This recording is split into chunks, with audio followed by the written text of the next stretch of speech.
At Minute Maid Park in Houston, a gorgeous Sunday afternoon and one final game before the All-Star break as Pix 11 presents New York Yankees baseball. It's the Yankees against the Astros in the third and final game of a three-game set. Hey everybody, Ryan Rucco alongside David Cohn and Paul O'Neill. So happy to be with you this Sunday afternoon for Yankees baseball on Pix 11. What a game Saturday night. Yankees have already taken this series, taken the first two games. And yesterday, David, maybe the most memorable game of the season thanks to the performance from Gerrit Cole. Yeah, some real drama late in the game. Should we leave him in? Should you take him out? We don't get this very much nowadays. And certainly Gerrit Cole got to that point in the ninth inning by dealing the entire day. All of his pitches working. Fastballs at 99 all night long up to the 129th pitch. He had a good changeup, a good slider to complement everything, and he had some emotion on the mound too. How about Aaron Boone? Hey, who's running this ship? Aaron Boone says, okay, you got one more hitter, and he takes care of it from there. 3 pitches, game over. A complete game, 3-hit shutout, 12 strikeouts, 2 walks, a career high 129 pitches. And how about this? First Yankees 1-0 complete game shutout since July 10th of 2011, exactly 10 years ago to the day when CC Sabathia did it, the day after Derek Jeter's 3,000th career hit. We'll take a look at today's pitching matchup brought to you by MSC Cruises, a world of discovery. Jamison Tyone trying to build off his best start of the season Tuesday against the Mariners. And Framber Valdez has had a very strong season with the Astros. Meanwhile, we know the Yankees pitching has gotten the job done in this series, back-to-back shutouts. They've also gotten some big hits in this series from the top of the Yankee order. Paul, Aaron Judge, DJ LeMahieu, they've come through. Well, not a lot of offense in this series. 2 big wins, and it comes down to a couple big hits. Friday night, Brett Gardner had a big hit, and then all of a sudden, one of the most impressive bats you'll see all year, a 10-pitch at bat. DJ LeMahieu finally lines a 2-run double off the left field wall. Yankees end up winning. Coney told us how good Gerrit Cole was. You're not going to need a lot of runs, but you might as well just use one swing of the bat. Aaron Judge, his 21st of the year, as he trots around the bases. Didn't know if that'd be enough. It ended up being enough. And don't forget, guys, when you're in Houston and the roof's closed, it's chilly. Keep your shirt on. So far, so good for the Yankees. Aaron Judge, indeed, keeping warm with a little troll job of Jose Altuve. And lately, yeah, these two have been getting it done. DJ LeMahieu, a 26-game on-base streak, and Aaron Judge doing damage on this current 5-game road trip. Well, the Yankees have taken the first 2, but today is still important, according to Aaron Boone. As the Yankees go for the sweep, we hear from Chris Shear next on Pix 11.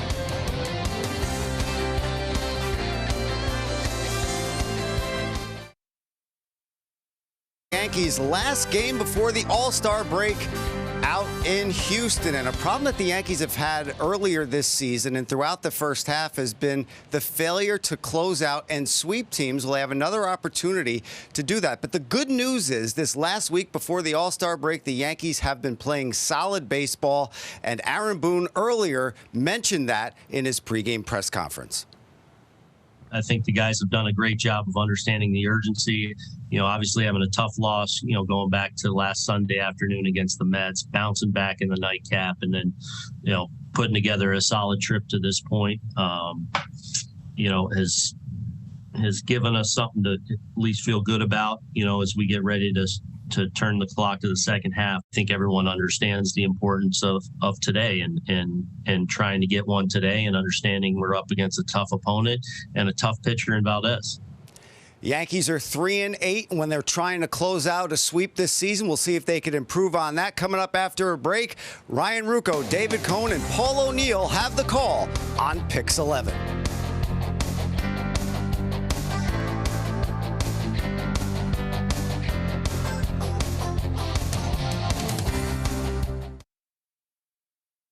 On our most exciting lineup ever, shop NissanUSA.com. Buy Debt.com. Click on the TV baseball button at Debt.com for a free debt relief evaluation. By Mercy College. Open to whoever you are. Apply now for a fall start at mercy.edu. By 1-800-GOT-JUNK. All you have to do is point for full-service junk removal.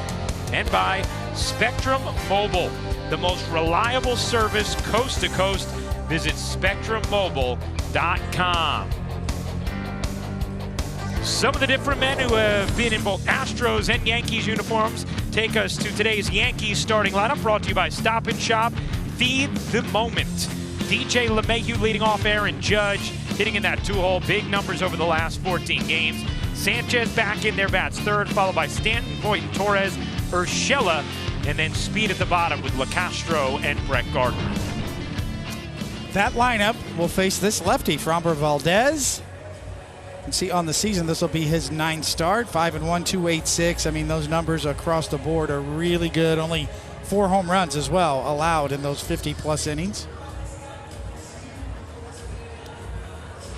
And let's check out our pitcher scout report, brought to you by ChevyOffers.com. And didn't miss a beat. I mean, if you noticed, he only had 8 starts coming in, 8 to 9 starts, and he was hit by a comebacker and broke his finger in spring training. Missed the first 2 months, but has bounced right back. He's always been a ground ball machine. Is 69.5%. Leads all of Major League Baseball pitchers with 50-plus innings minimum. And here comes the hook. Well, he's got a really good curveball. Opposing batters are hitting 0.075 batting average. Taking a look at the Astros defense, brought to you by Optimum. Alvarez, McCormick, and Tucker across the outfield. Toro and Garcia on the left side. Altuve and Gurriel on the right. And Martin Maldonado catches Valdez. Yankees going for the sweep. As we heard Chris Sheeran say moments ago, 3-8 in those opportunities so far this season. But wow, would that feel good going into the All-Star break. Here is LeMahieu swinging at the first pitch, fouls it away. Certainly a buzz coming into this game today after the performance from Gerrit Cole last night. Almost certainly the most memorable game the Yankees have played thus far this season. There's that curve David was talking about, 0-2.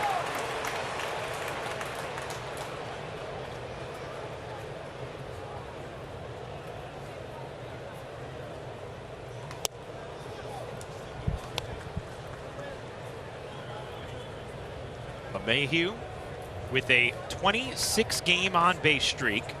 He's hit .315 during that span, with an OPS in the high 800s.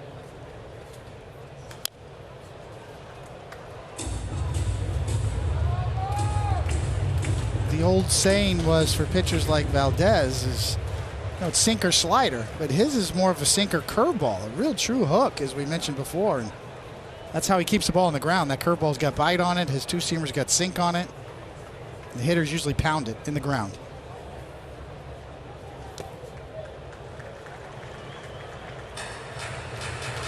Coney, you get a ground ball pitcher, and it's such a different style of pitching because they want contact. They don't want long counts. They don't want a lot of strikeouts. They want the ball put in play, the infielders to be busy. Mayhew battling here. Got a piece there.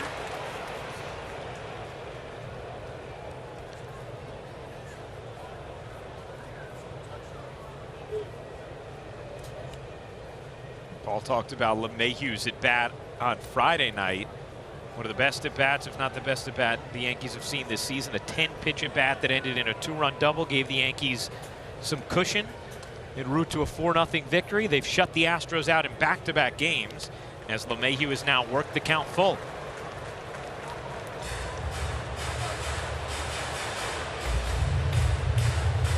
First time Houston has been shut out in back-to-back games since May 1st and 2nd of 2018.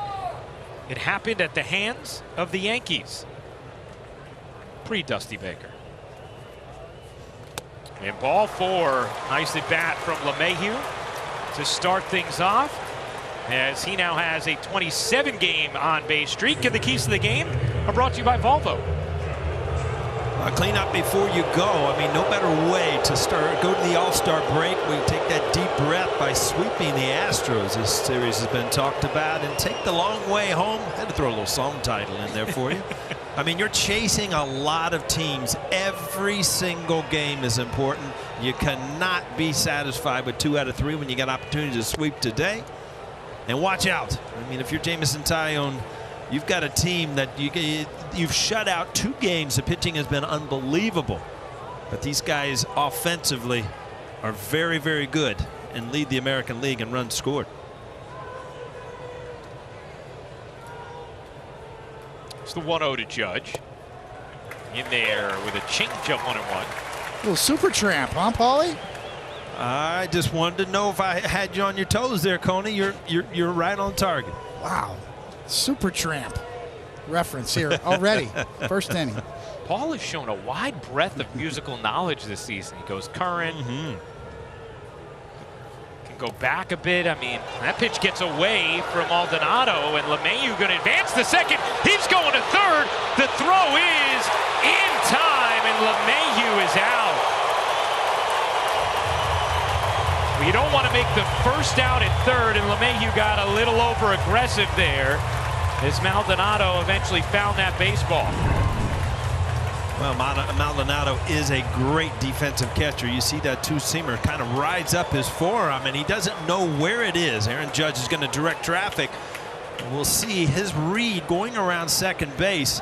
Yeah, the ball just did not roll away far enough, but he did make a good throw. And I don't know, I'd like to see that play in replay because it looked like that foot got into the base. Yeah, the ball clearly beat him, but LeMahieu tagged a little high as Judge cut through the 2-1, now 2-2.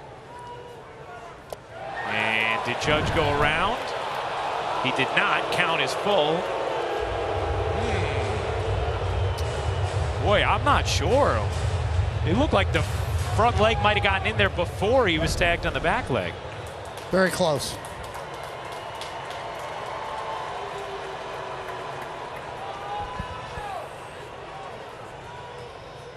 And Judge works a walk. So instead of first and second, nobody out, the Yankees with runner on first and 1 out after LeMahieu got over aggressive and was thrown out at third.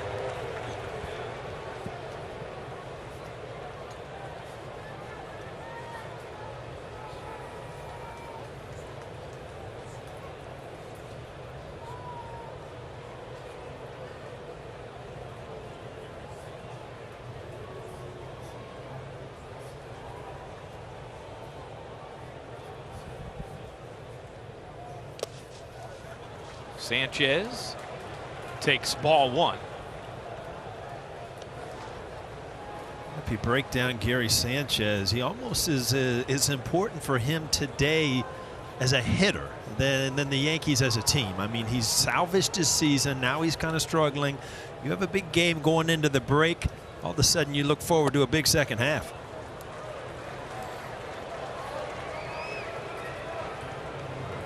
Sanchez over his last 12 games just 5 for 42 as Maldonado's going to come out and chat with Valdez.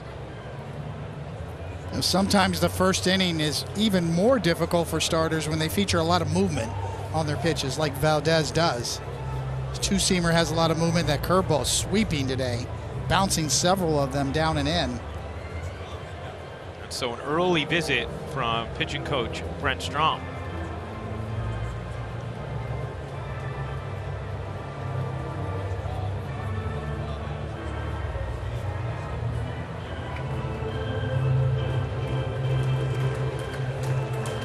Best advice is always just simplify things. Get back to number 1. Throw your two-seamer down and away for a strike.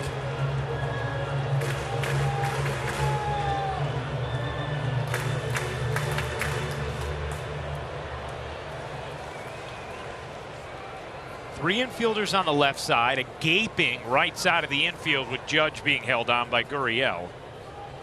A 2-0 count on Sanchez. Sanchez rips that to left field, but right at Alvarez for out number 2.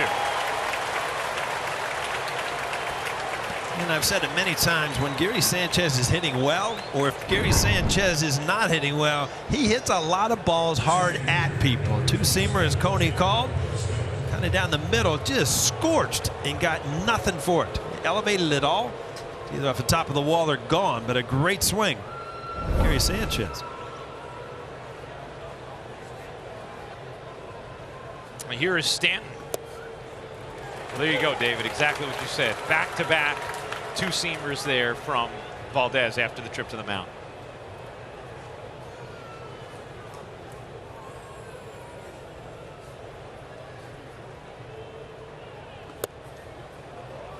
And another one. See, when you're facing a power-laden lineup, especially, you know, like the Yankees lineup is, you think you have to be perfect with every pitch, and that's what leads to trouble.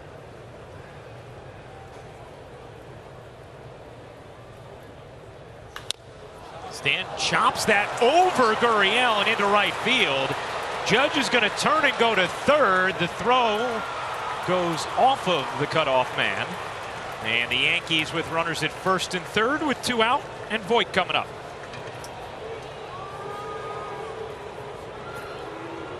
Fortunate hit right here, kind of a chopper that gets over Gurriel's head. And, you know, this field, it looks like they had a little rainstorm inside before the game with the roof on. There's a sheen to it. But this ball still pops over his head. Aaron Judge cruises on to third. Yankees have an opportunity to grab a lead here early. A Baltimore chop in Houston.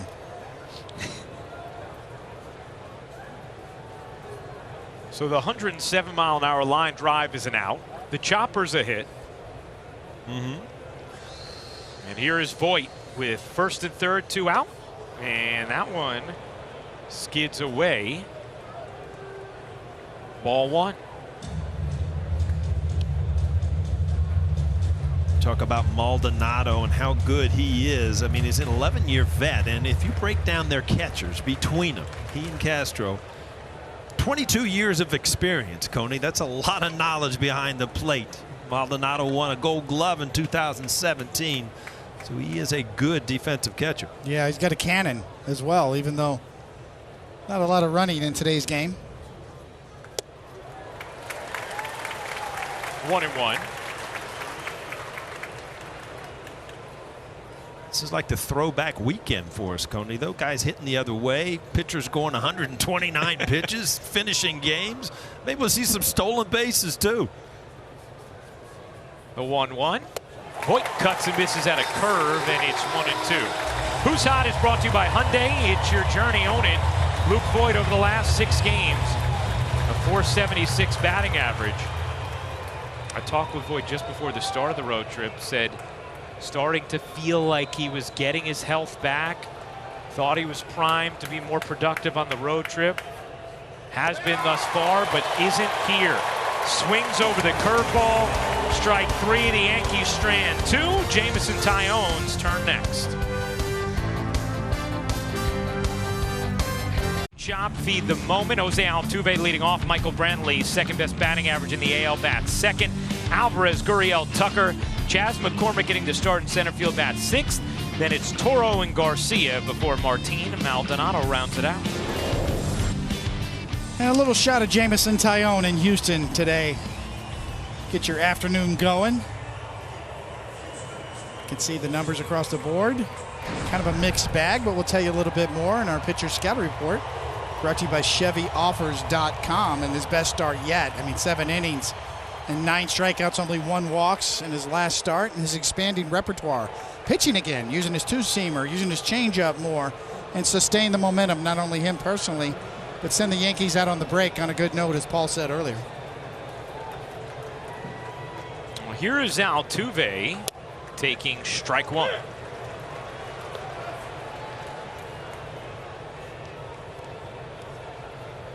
You start the day after a start like Cole's last night, David. Do you feel that as you're taking the mound, a little energy from that? As Altuve flies it into left. LeCastro under it.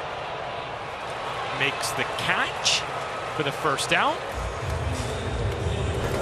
Take a look at the Yankee defense brought to you by Optimum. LeCastro, Gardner, and Judge on the left side. Urshela and Torres right side. LeMahieu and Voit, and Sanchez catches Taillon.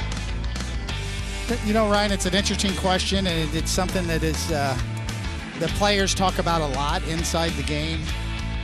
Is hitting contagious? We've heard Aaron Judge say that. Good hitting is contagious. Paul can speak to that. When Tino got hot, Paul got hot, they all got hot together. Pitching's the same way. It's like osmosis. You're watching on the bench, you see, oh, the light bulb goes on. That's how I get this hitter out with that pitch. Or this is how I'm going to go about it. And yes, at least psychologically, it can have an influence on pitchers. Tyone coming off his best start of the season earlier this road trip against Seattle. That's lined into right field. A base hit for Michael Brantley.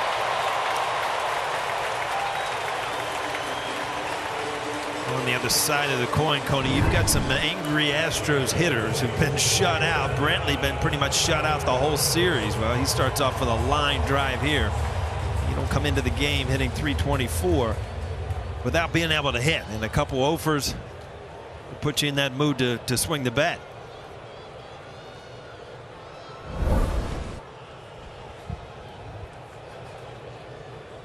Here's Yordan Alvarez, who Cole struck out to end last night's masterpiece.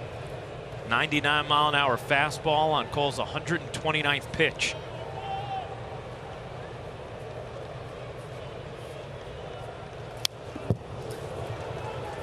Pretty big hack at that breaking ball.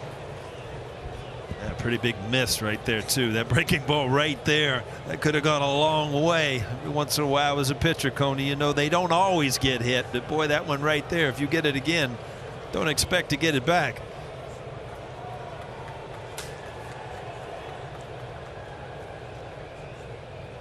The 0-1.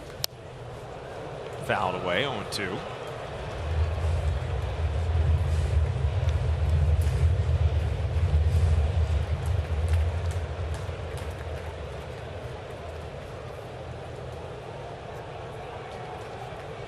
For me and Tyone to sustain that momentum, you see Dusty Baker Jr. right there. You told us about his name the other day. It's a great story. Can you throw his changeup here? Can you get into that pitching mode quicker? Or do you revert back, to just kind of narrowing your focus or narrowing your repertoire and just throw one or two pitches? Do you have confidence in the first inning? Garrett Cole got a double play ball with a changeup off of this batter yesterday in a big spot.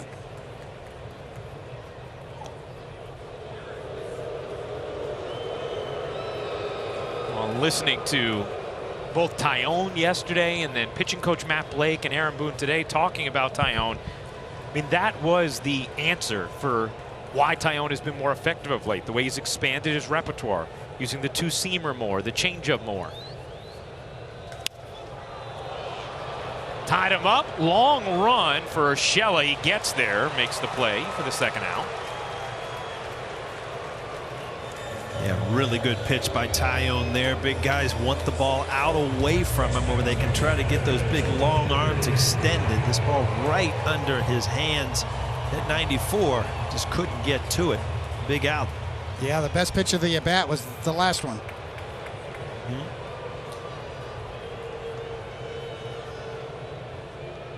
Here's Gurriel.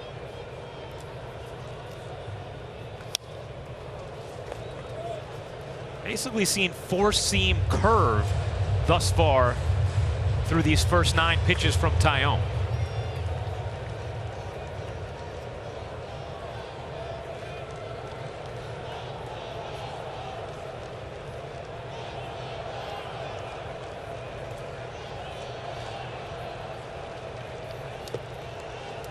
There was the slider, 1-1.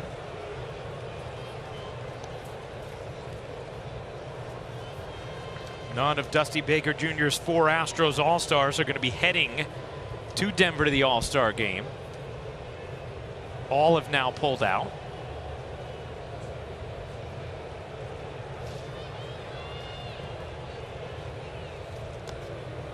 Correa had pulled out prior to landing on the COVID injured list. Altuve not going because of lower leg stuff.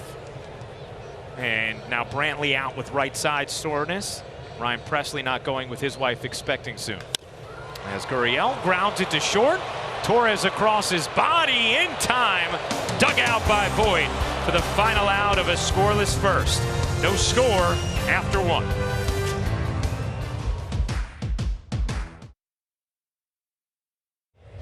For an hour, highlights, interviews, and insight at Sports Nation with Andy Adler, Joe Masseri, and Justin Walters tonight at 11 right here on Pix 11, New York's very own. Top of the second inning in Houston. Yankees going for the sweep of the Astros in their return to Houston for the first time since the 2019 ALCS. And for the first time since the Astros cheating scandal was unearthed. It'll be Torres, Urshela, and Tim LeCastro, 6, 7, and 8 in the Yankees order here against Framber Valdez. And Torres takes a generous ball 1.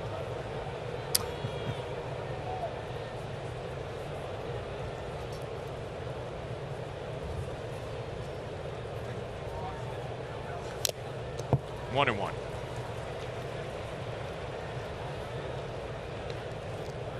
I mean, it is an interesting point you bring up there, Ryan, on that call. And that, you know, never in the history of the game have we been so clued in on the strike zone. Every pitch, you have feedback now. Like that one just canceled out the first pitch of the at-bat. Torres drives that in the air to right center. Plenty of room out there. Tucker makes the play, 1 down. Probably since 2015 have we had this sort of data, and now umpires are graded on that. You see a full house in Houston. They've been ready to give it to the Yankees all weekend, and they're still waiting, Paulie. And we'll see how today goes. Boy, it has looked, I mean, obviously we're from a distance, but it has been packed houses. I mean, you see the stands full. It's just like, it's amazing. Months ago, we wondered if we'd ever see this again. Altuve can't make the play in time. A 1-out single for Urshela.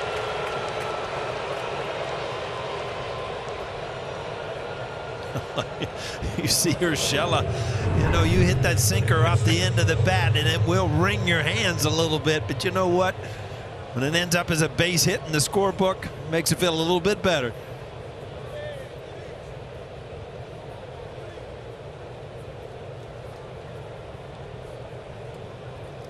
So what's that really feel like, see Paul? that movement. Yeah, what's that feel like? It's just like, it doesn't feel as bad when it's not 30 degrees out, believe me, but I tell you what, your hands ring. I mean, it stings. I think it's worse off the end of the bat than actually cracking your bat off the label. The end of the bat, that sends a lot of vibration through every one of your fingers. Well, according to Aaron Judge, it is chilly inside Minute Maid Park, so. Yeah, I forgot about that. It's sort of the exact opposite when you hit a homer off the sweet spot, right? You feel nothing off the bat. Yeah. Just everything is in sync, and you're right. You just click it. You don't even hardly feel it. And those are the ones off the bat. It's amazing how much it resonates in your head. As soon as you make contact, you don't feel it. You know it's gone. And it doesn't process like halfway out or anything. It's just right off the bat. There's Tim LeCastro.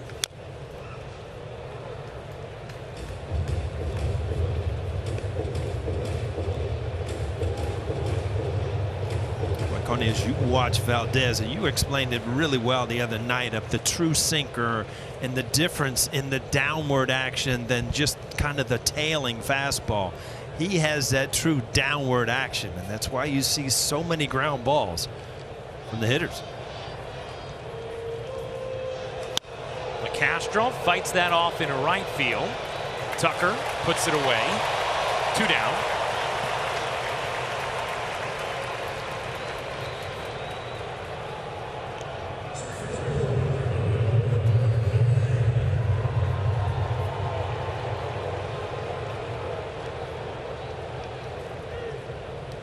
Here's Brett Gardner.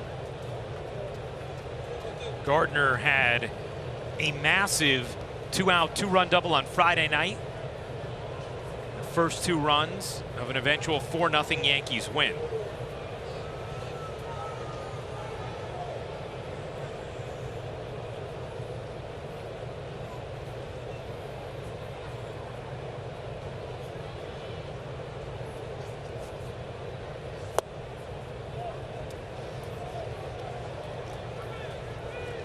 Aaron Boone has talked about liking the at-bats of Gardner much more over the last month, even though the results have been mixed.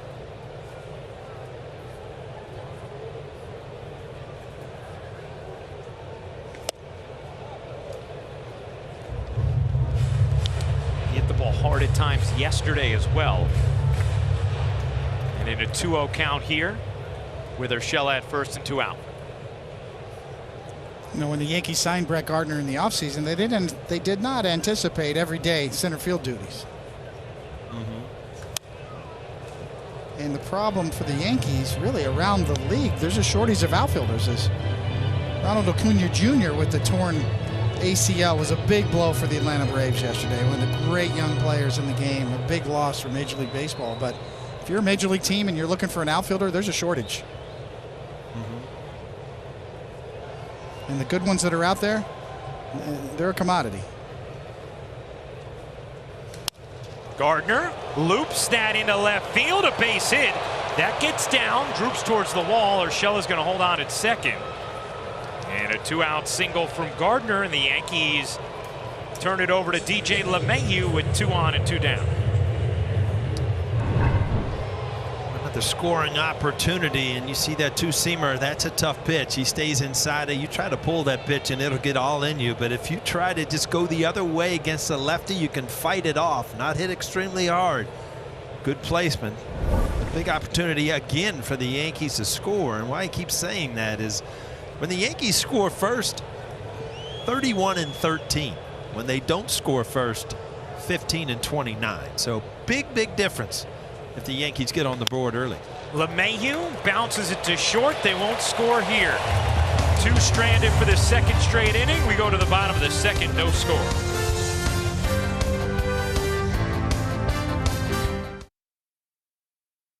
Ballpark app will complete your next visit to Yankee Stadium. Buy and manage game tickets, redeem offers, access exclusive content, and much more. Download the MLB Ballpark app today.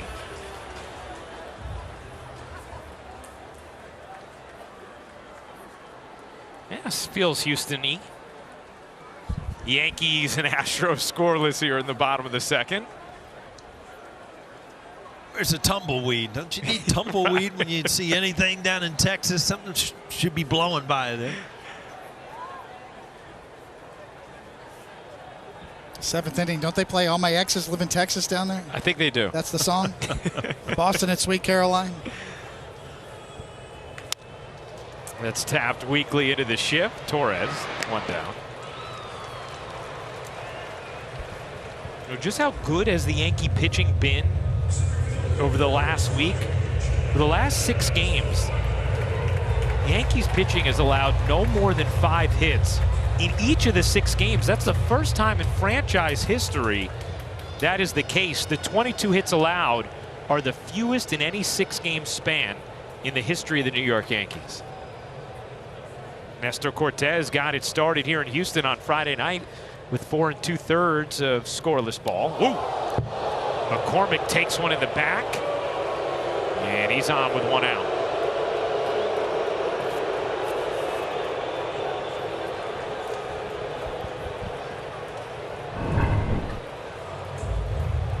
The ball gets away, and you can see Tyone's reaction like, you got to be kidding me. Up and in, just a free pass. That's that 2-seam fastball. You know, he's been mixing it up a little bit more. And early in the count, trying to pound that 2-seamer in and got under it.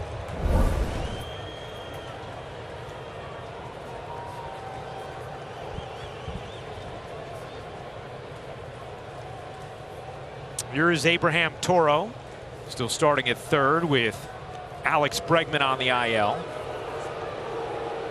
No Bregman, no Correa for the Astros.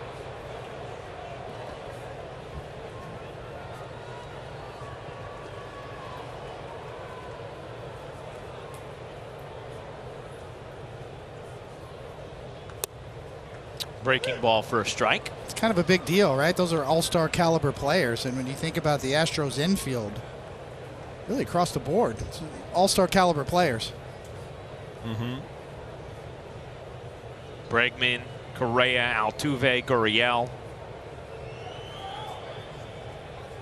It's a good team. When they're all healthy and clicking,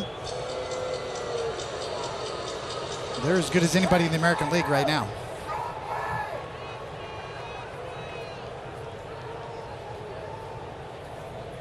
They came into this series piping hot. We're 18-6 over their previous 24 games. Best record in baseball over that span. Lost their final game just before the start of this series and now dropped the first two to the Yankees. Altuve was quoted as talking about that this year. You know, the motivation they have, probably going to lose Correa to free agency. All the talk about the cheating scandal, whether 2017 matters or not, asterisk or not. They really have a lot of motivation this year to try to get back there and get another shot. Kind of the us against the world mentality, because everywhere they go, they get booed and they get heckled.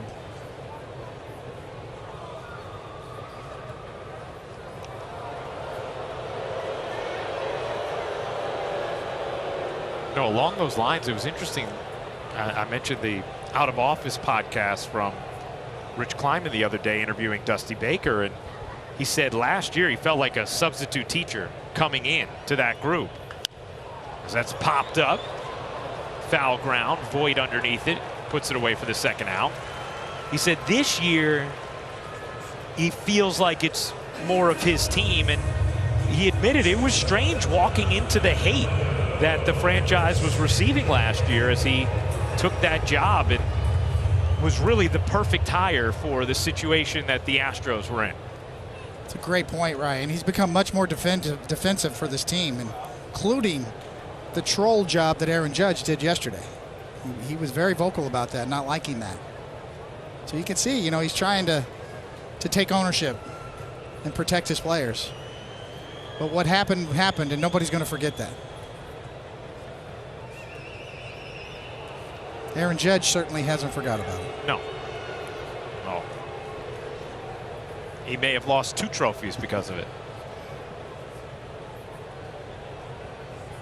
Get the feeling Aaron Judge was waiting a long time to pull that one out yesterday. Perfect spot.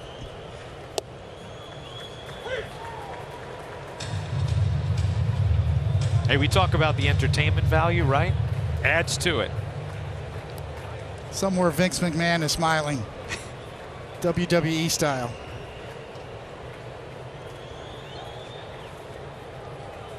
But then afterwards you want to punctuate it with a sweep.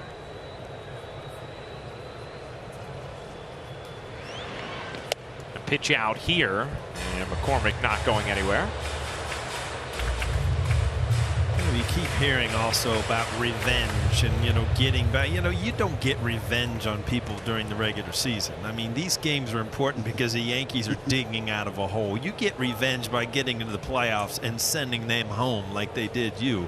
So, you know, are they big games? Sure, they're big games, but the revenge comes in the postseason, not in the regular season. Amen.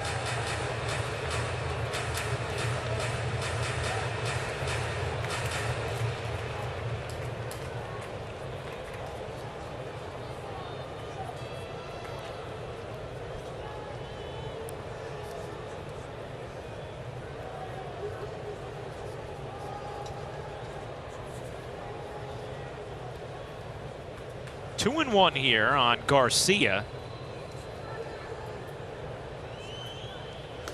Swing and a miss. Good four-seamer at the top of the zone. 2-2.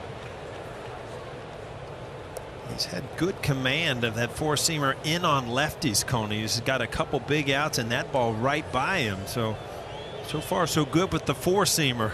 Still searching for that two-seamer after he hit McCormick on the back. Yeah, something to finish off some of these left-handed hitters other than that four-seamer up and in. It's a good place to start, though. He got him. Another four-seamer up to a lefty. We go to the third, no score.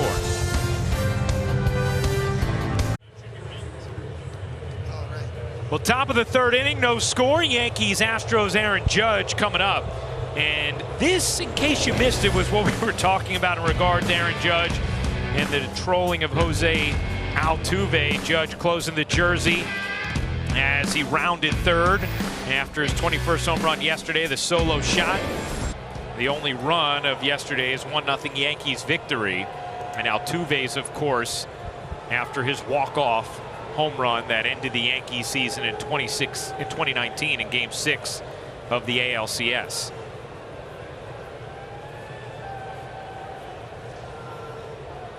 And Judge asked after the game about it, played coy and just said, oh, it gets chilly in Minute Maid when they close the roof. So I was just telling my teammates to bundle up.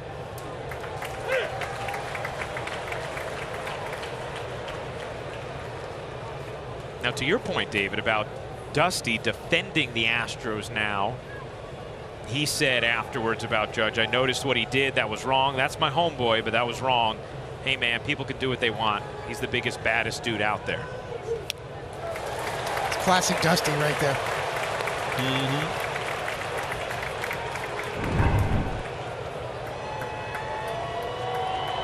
See that movement running up and away. Wow, like a Zoom ball. The 1-2, 2-2. Say this, you know, the post-game press conference after yesterday's game was refreshing. It was real, right? Garrett Cole with a little semi-snappage on Marley Rivera, and look at the back of my bubblegum card, thank you, and Judge being coy afterwards. You get some real comments, you know, instead of the, I'm just trying to help my team, you know. You've heard that one before, Coney? Yeah. Just want to have a good game, help my team win? Just rehearsed, you know, the typical canned rehearsed responses, you know. My advice to any current player would be yourself. It's okay to talk a little bit. Show your personality in post-game press conferences. Don't worry so much. Tipped into the glove.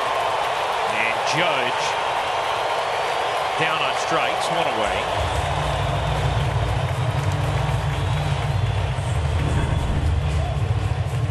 Kind of got a full Aaron Judge. I mean, a ball up in the strike zone, and you're kind of zoning in down for that sinker. But again, he still has movement away, nothing straight. Valdez.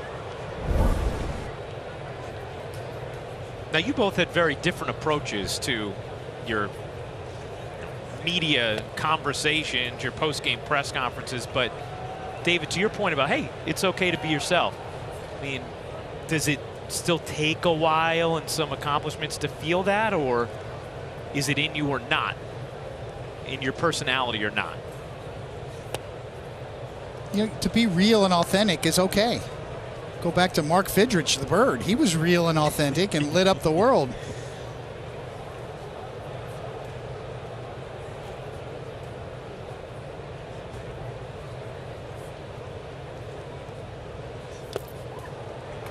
I think there's just, you know, there's a defensive nature to it. You know, some of the current players, they're worried about bulletin board material. They're worried about saying the wrong thing, how they're perceived. Hey, let your guard down a little bit. It's okay. Be yourself. Those pitches were not close, and Sanchez works a one-out walk.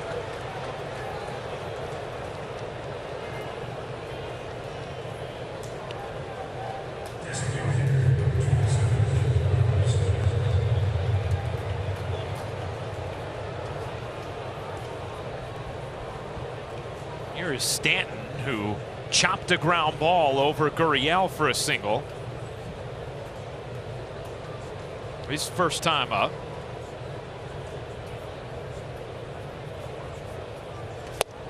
Swings and misses there, 0-1.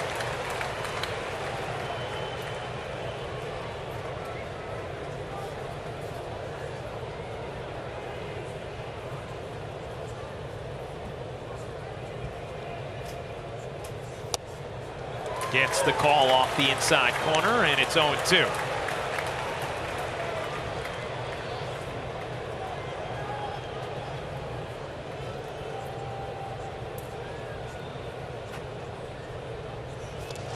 Wow, not even close. First base was occupied, so Stanton is out.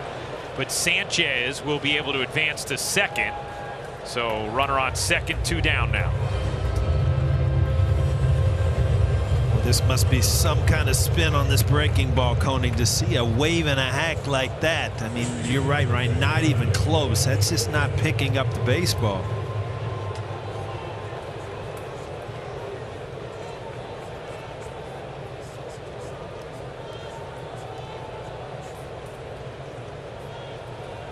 Another runner in scoring position, though, with 2 outs for the Yankees. Had a few of those opportunities through the first couple innings, and another one here for Luke Voit. Ball 1.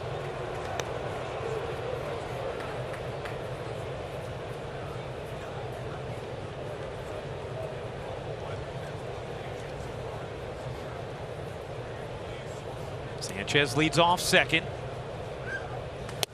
And it's 2-0 on Voit. Seen Valdez show good stuff, but he hasn't really got the radar going yet. He's kind of been all over the map a little bit, but you're right, Paulie. He gets great spin on his curveball, especially. Major league average in the 2,500 RPM range. Valdez up around 3,000 RPMs on his curveball. And there was a 2-0 curveball that Voit chased in the dirt. So it spins tighter, breaks sharper, kind of hangs there a little bit. The good curveballs kind of hang there. They're tantalizing, and then they break late and drop off the table.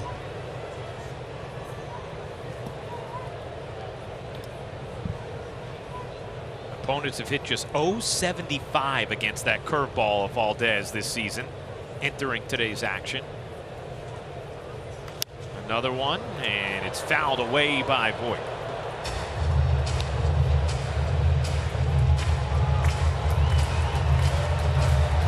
Now these are the at-bats you always hear, okay, I'm going to take a shot, and that's usually talking about trying to drive a ball out of the ballpark. Well, this is a time where you want to take a shot and possibly just put the ball in play to the right side, drive in a run. I mean, he's going to be very hard to elevate Valdez, where a ground ball to the right side can get the job done. 3 infielders on the left side, a whole lot of space out there where Paul's talking about. The 2-2. And it's full on Luke Voit. He's got Maldonado jumping around back there today. Down and in on curveballs, up and away.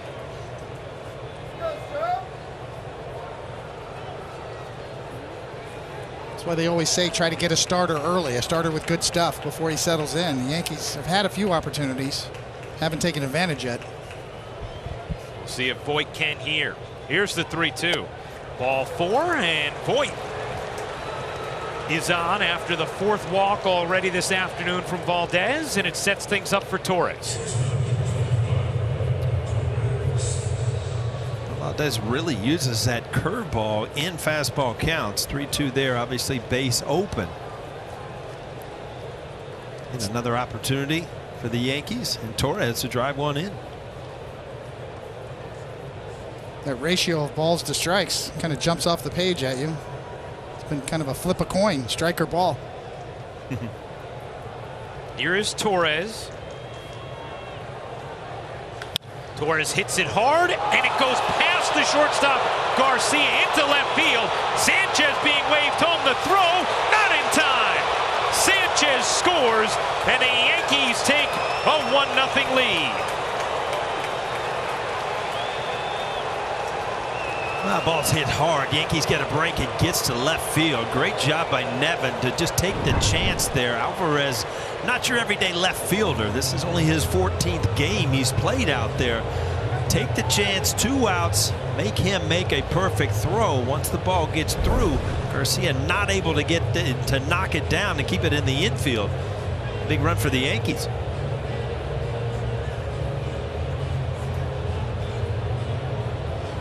A little bit of a misplay, too, by Garcia at short. He had plenty of time to get there. From the overhead, Paul, right there. He's there, plenty of time, but just kind of collapses.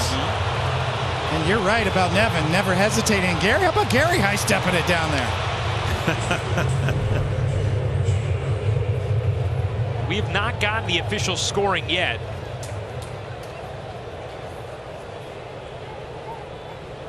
But Sanchez scores, and Paul on the money about Alvarez's arm out there, too. I mean, he's in the bottom 10% in the league when it comes to arm strength, according to StatCast. Not to mention just not out there all that often.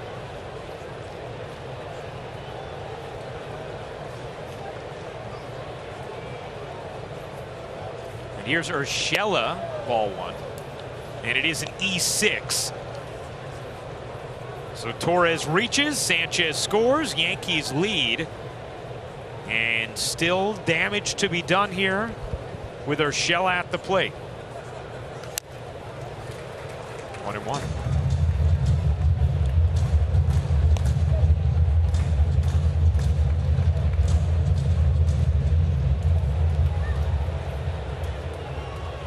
Boyd at second, worked the walk.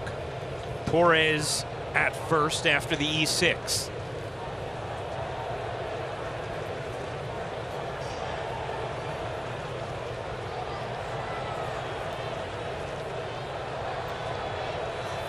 Two and one.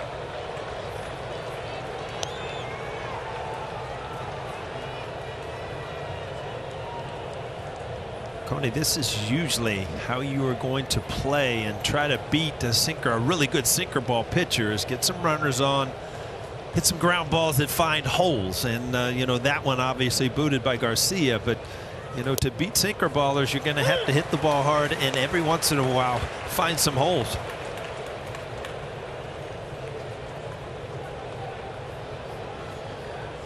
Castro on deck.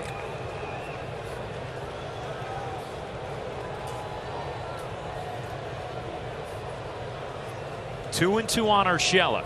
2 out, 2 on. Pitch.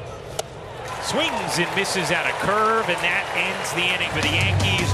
Do get on the board courtesy of the Garcia error. It's 1-0, bottom of the third. To you by Dumbo Moving. Book your next move at dumbomoving.com. The 2021 MLB Draft begins tonight at 7 Eastern. 3 days, 20 rounds. The Yankees will have the 20th overall pick in the first round. The Astros are without their first and second round picks thanks to the penalty for illegally stealing signs. Top 5 picks: Pittsburgh, Texas, Detroit, Boston, and Baltimore. Where does Jack Leiter fall? Our friend Al, you know how nervous Al gets, Paul. I mean, he must be going nuts trying to figure out where's his son going to land. Al's nervous when he's not nervous. I mean, he just speaks a lot and speaks fast.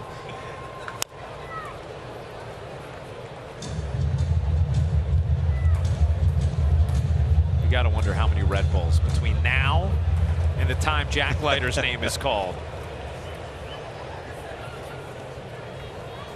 I mean, it's amazing for all of us because we saw Jack come in the booth for years as a young kid with Al. And wow, what a force he was. It's kind of like Ryan. You know, we saw you coming in the booth doing some stats. Now you're a star. If a basketball game breaks out, you can do that. You can take over when Michael takes a little break. Coney, this guy used to sit to the left of me and just sign stuff over and hand it to me to try to make me look smart on the air. Those were great times, Paul. Oh, scouting you taught report. Me a lot, Ryan. Hey, we collaborate on pitchers and hitting scouting reports. That ball's driven in the air to right and deep. Judge racing back, and that ball is gone. First run of the series for the Astros. Home run number 6 for Maldonado, and it ties this game at 1.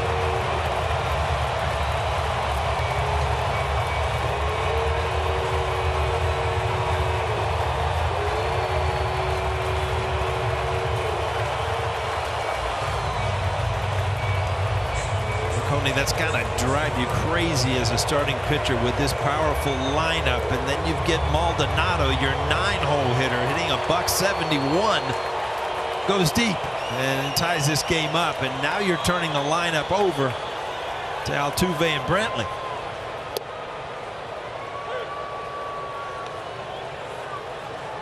Looked like he might have pulled a double reverse troll. Yes, there's going to be an answer. There has to be. Closing the jersey, coming around third.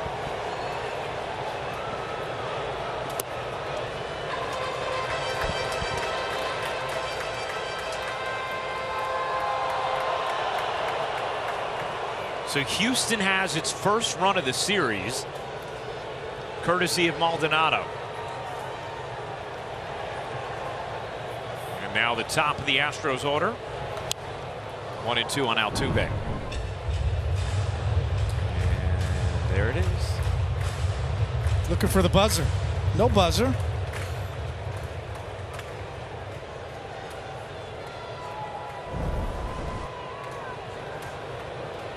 When I look at these things going on, and you know, it's entertaining, and it does bring back memories, and you see that you know, the Yankees haven't forgotten. The only problem is I look at the Houston Astros coming into this season 20 games over 500, well into first place, where the Yankees are still, you know, trying to salvage their season and get it going. So, you know, the games are fun. You know, who wins and loses this game is much more important to me going into the All-Star break. Down the right field line and into the seats. Well, to that point, Paul, even listening to Aaron Boone before the game today, Yankees players over the last couple days, there's been much less of a series mentality and much more of a, yeah, okay, we won this series, but we are day to day right now. You know, we need to dig ourselves out.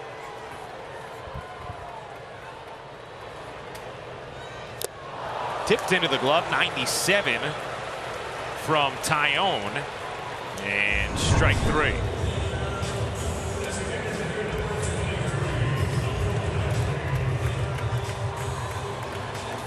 Off the bat, it didn't look like that's a home run, right? It was 96.5 miles an hour off the bat. Went 337 feet, hit just to the perfect spot. The old proverbial wall scraper, and yeah, here, I got your answer right here.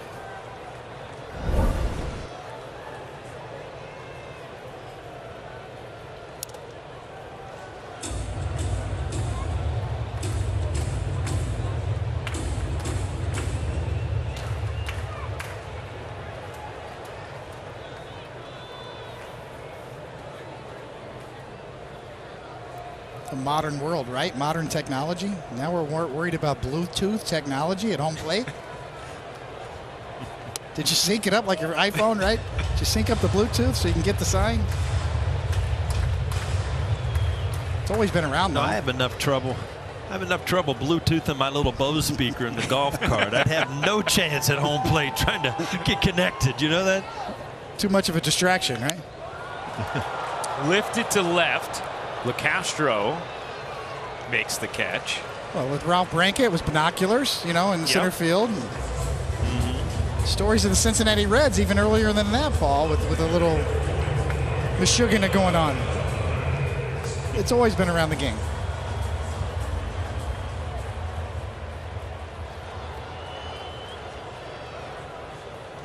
And now we know Paul is a music on the golf course guy. Oh. Changes the game, Ryan. I mean, you got your own playlist. Just depending on the day, it's just a perfect day out there.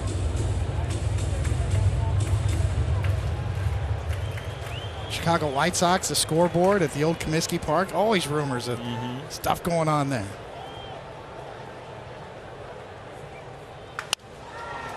Grounded to LeMahieu.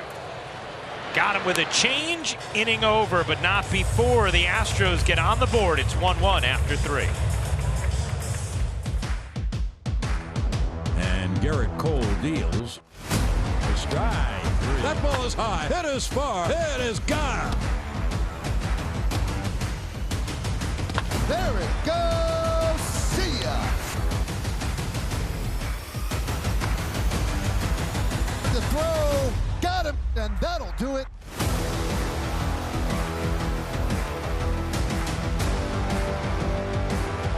By Nissan, shop NissanUSA.com. Garrett Cole is the third player to make an All-Star team with both the Yankees and the Astros. Who are the other two? Oh, I think we're all over this, Coney, huh?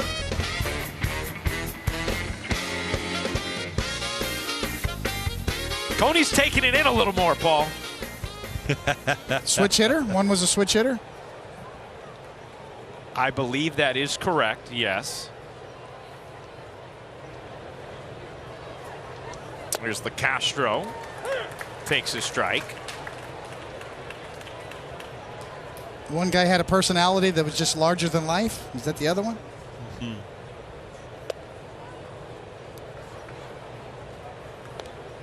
I can't say at this point. Oh, we're allowed to give Good clues. Well, man. We want everybody to get this one. I've said it many times, when this one guy pitched and he broke through the door, it was like John Wayne. You knew who was pitching that day. So did the trainer. Yeah, exactly. LeCastro drives that to right field. Tucker back, looking up. It is gone. The Ithaca Bomber deposits one out to right and gives the Yankees the lead back. It's 2-1 thanks to LeCastro.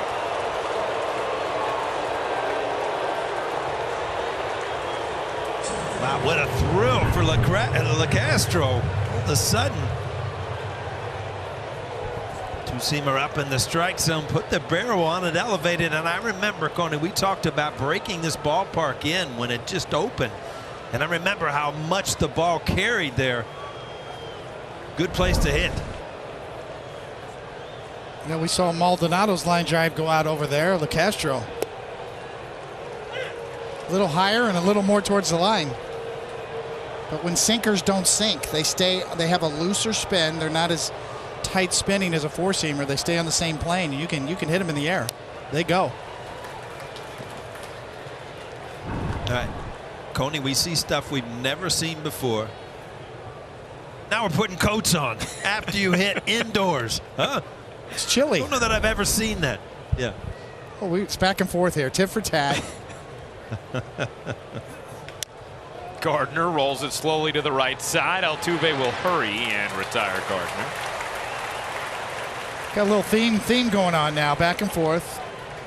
This is going to go on all game now. If you're a Yankee fan, hopefully it goes on all the way through October. I mean, that's what you really want, is to see these two Yankees get going and see these two back in the playoffs again. O'Neill always brings levity to it, right? He's right on target.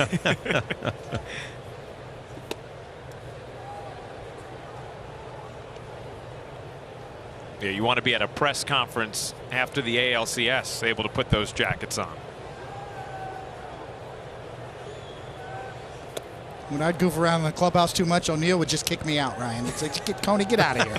Enough of your stuff. Coney, you're not pitching today. You don't need to be here. You're distracted. Go find Wells and do something. Yeah, get out of here.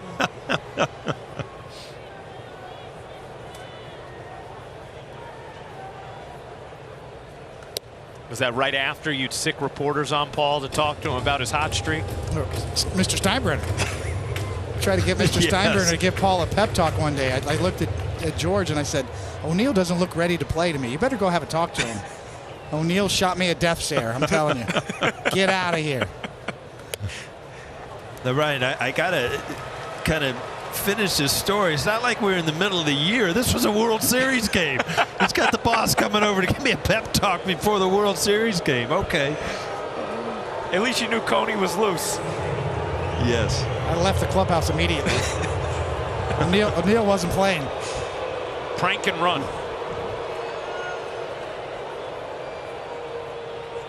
LeMahieu works his second walk. Here is Judge. And that's ball one.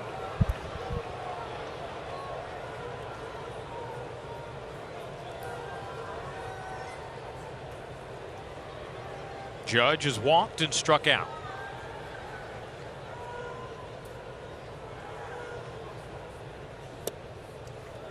Two 2-0. Valdez's pitch count is up there, 75 pitches with one out in the fourth.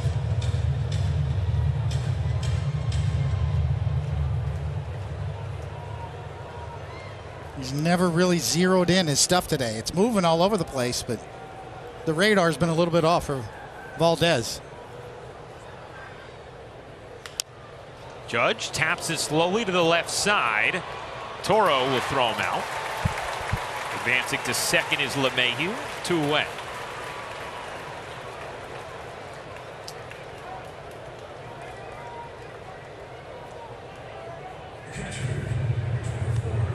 Coney, you probably got the percentages there. It just doesn't look like he has used his curveball as much as he'd like to, because he hasn't been able to really pinpoint his sinker to get ahead.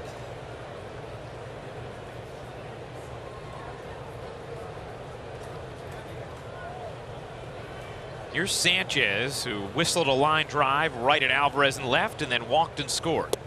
And he takes a curveball dropped in there for a strike, 0-1. Well, I mean, there you go. Look at the balls and strikes. Essentially 1-1.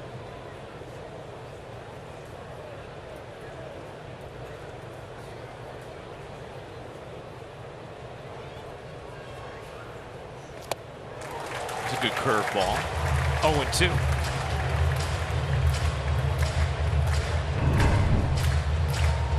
He's been really intent on throwing Sanchez off speed after Sanchez blistered that first ball in the first inning, which was a fastball.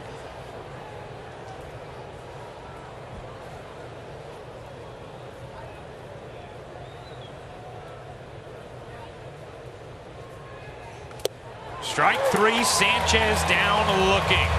But the Yankees take the lead. The kid from upstate New York grew up rooting for the Yankees, hits his first home run as a Yankee, and gives the Bombers a 2-1 lead.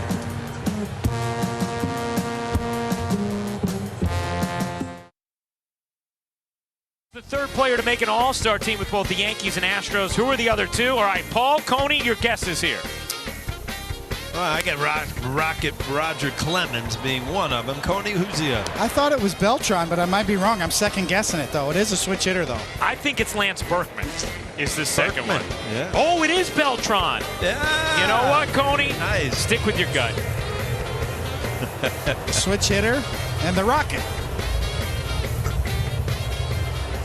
You know, another option there was Andy Pettit, and must not have made it with the Astros. He had 3 all-star appearances, all with the Yankees. Well, Roger Clemens was larger than life. He really was. He had great personality, huge personality. Had Rocket stitched on all of his clothing, all of his baseball stuff. Yeah, he did. The Rocket.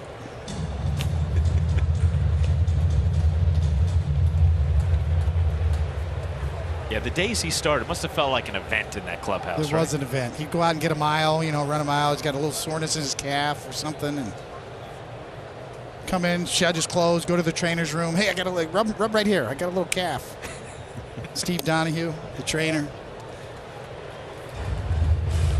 He was as fired up as any pitcher I've ever seen on his game day. Didn't he have the special case with the glove in it, too? All of it. The hats. He wore a different hat every inning. Had a hat box.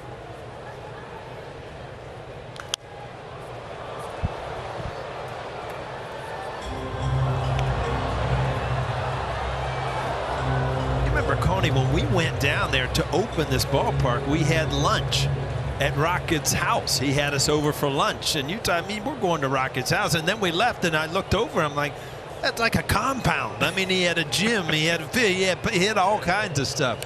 He was larger than life down in Texas. Yeah, like a separate facility. That was a sports facility. Had a mound on it, full sport facility, basketball court. Caught the foot of Sanchez.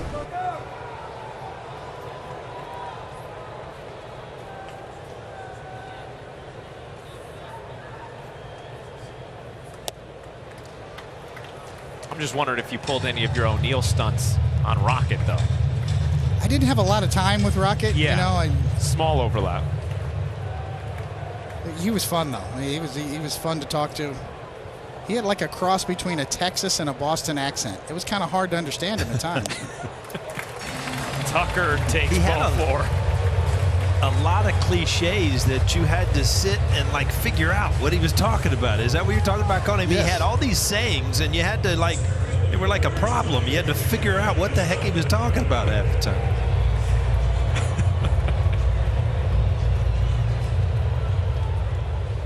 Here's Chas McCormick getting the start in center field today.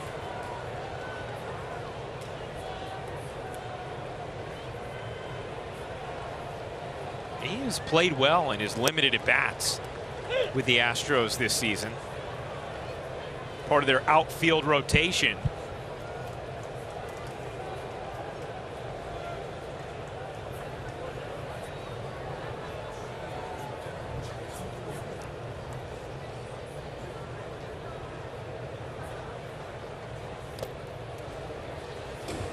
An OPS over 820.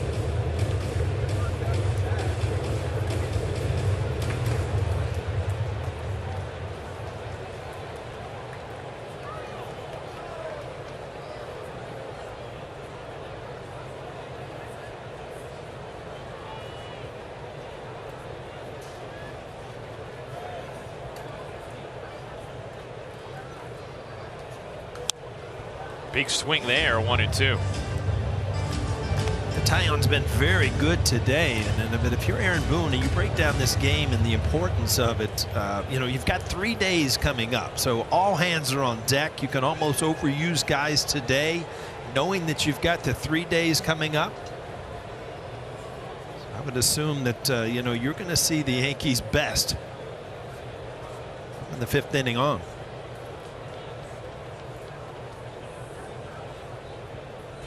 Swing and a miss. 2 down.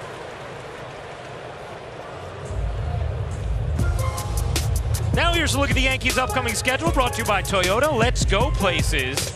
Well, the Yankees' upcoming schedule is 3 days off with the All-Star break and then a big series against Boston Thursday through Sunday before an off-day Monday, taking on the Phillies, and then 4 more against the Red Sox. Joe Girardi back in town, bringing the fighting Phils. They're fighting so much lately. They haven't been really good, but I'll tell you what, you got 8 out of 10 games against the Boston Red Sox. So what an important time for the Yankees to finish up here today and then come into the second half. You know, that Thursday game, the only game played in baseball. Most teams have 4 days off. Yankees and the Red Sox, only 3.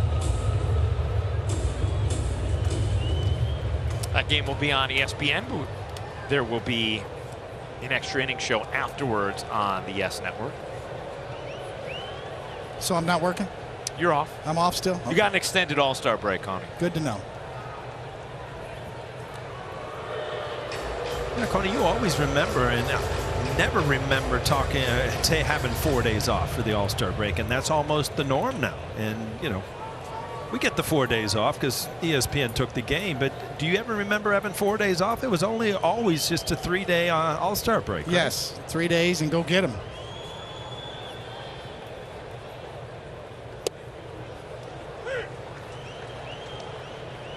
In the NBA, that's how it was for a long time too, and then LeBron James made a lot of, you know, public overtures as well as behind the scenes to help push for a week-long break. In 1999, the Fenway Park All-Star game, the big Ted Williams scene in the middle of the diamond. Yeah. Pedro Martinez, a big game. We came back and played a 3-game series and then started on Sunday. Montreal came in town and started a series on a Sunday in 1999, right after the All-Star game. I think Montreal was in town, I think, July 18th.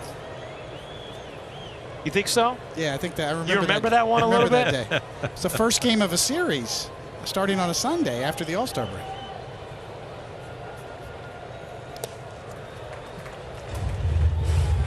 So to Paul's point, yeah, it was 3 days off, go get them. Yeah.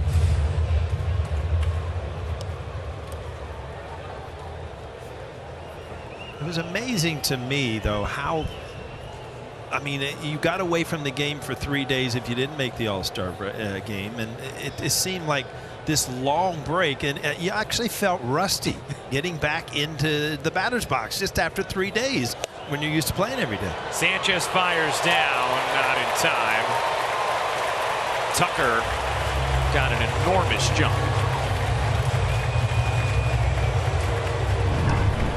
Chris Tucker, Cohen was talking about him the other day. He was a big name prospect, getting an opportunity to play now, hitting some home runs, showing he's got speed. A stolen base here. Goodness gracious, what a running lead he got. halfway there before Gary even had a chance to cock and load.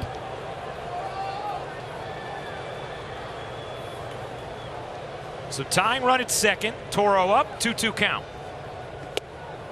And Toro holds off on that high four-seamer. Count is full.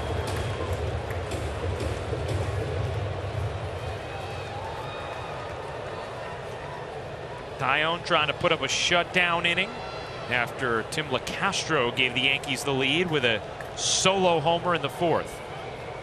Taillon's had the up and in part down today, especially against lefties. The down and away, the soft and away, he hasn't really mastered as of yet. We might look for him to go back up and in again.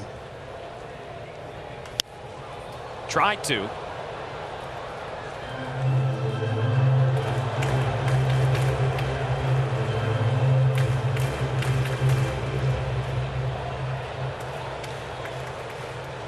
Been around baseball forever.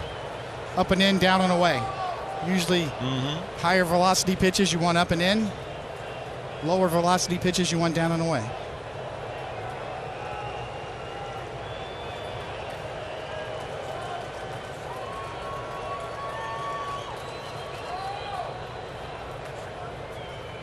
The 3-2. High fastball. Throw down to third. Not in time. Tucker steals his second bag. And Toro works the 2-out walk.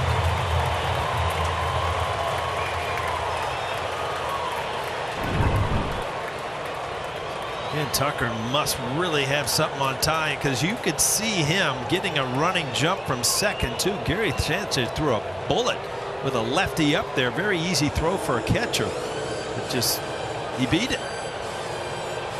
As they say, you better be safe, and that's a little close for any manager's liking, but he was safe. So Matt Blake out to chat with Taillon. First and third, 2 out.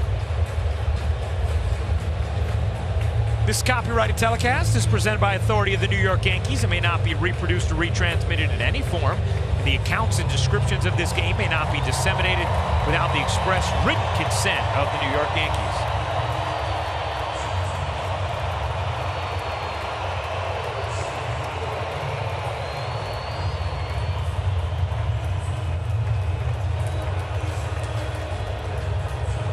So here's Robel Garcia.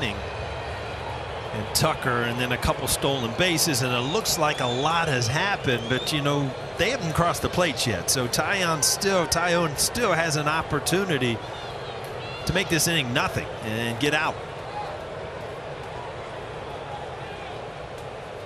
Breaking ball cut on and missed, 0-1. Might be the best curveball Taillon's thrown today.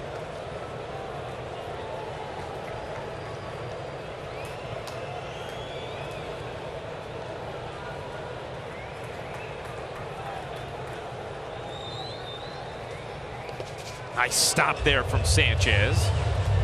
1-1.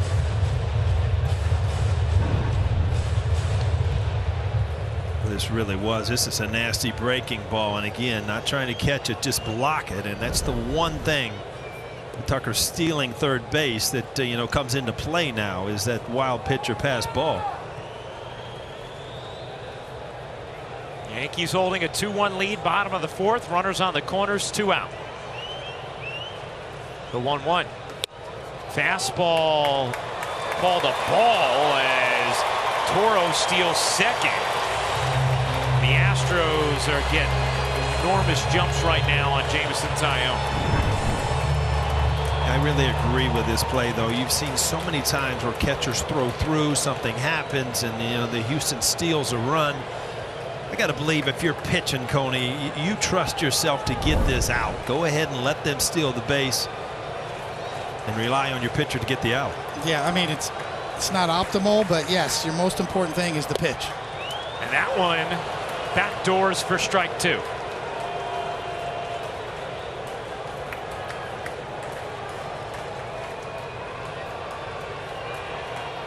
Second and third, 2 out.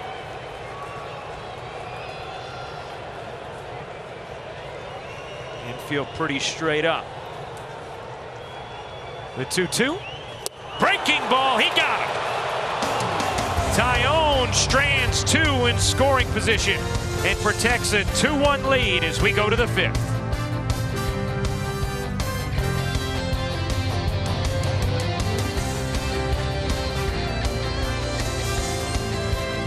Weather every 10 minutes plus all the news you need to start your day. It's the Pix 11 Morning News, weekdays starting at 4:30 right here on Pix 11, New York's very own. Ryan Rucco, David Cole, Paul O'Neill. Yankees leading the Astros 2-1 top of the 5th. Our producer Troy Benjamin, director John Wilson. Sean Sullivan on graphics. Ian Riley in the truck today. Megan Bagnulo with us as well. We appreciate you hanging out with us on this Sunday afternoon, final game before the All-Star break. And the Yankees going for the sweep of the Astros. I like that. Naming the whole team. Yeah, look. A lot of people make this happen. Yes. Oh. Especially, you think about the technical challenges that have been posed over the last year and a half to get sports on television during this pandemic. It is unbelievable what our team and the others across our business have gone through, as Stanton has his 2nd single of the day.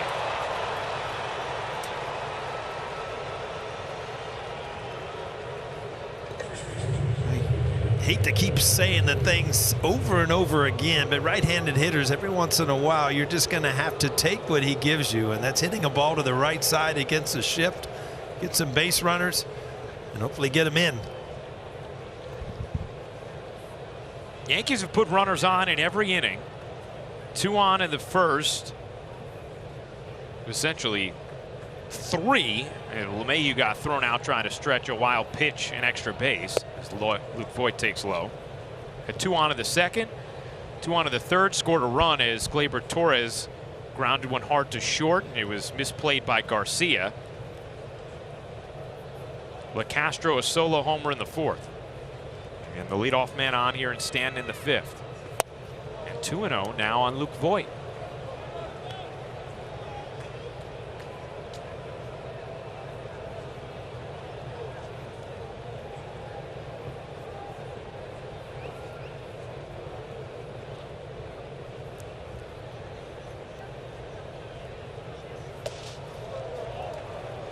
.3-0. Now last time up on 2-0, Voit chased a curveball in the dirt, swung over it, and eventually ended up working a walk.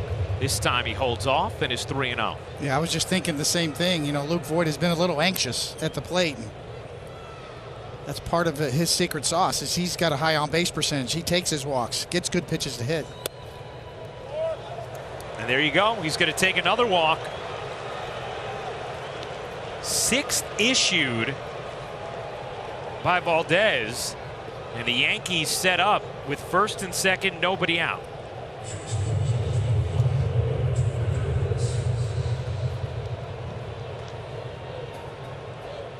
Your job as a hitter 3-0 is, you know, if you are swinging, is to get a pitch you can really drive. And Valdez is not one of those guys that is the optimal person to be swinging 3-0, because if you hit a sinker hard, you're hitting a ground ball, chances are it's at somebody. So good take by him, trying to set up a big inning here for the Yankees.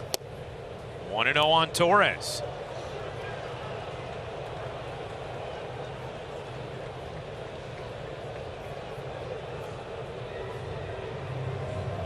And Brett Strom will take another trip out to the mound to chat with Valdez.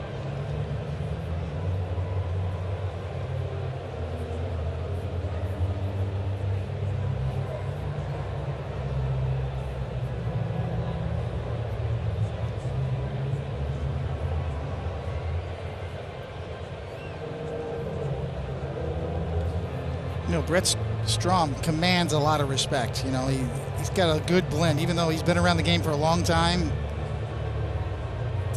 He's versed in the new technology, but still speaks old school and gives direct messages when need be. Obviously, the bullpen for the Astros getting going right now.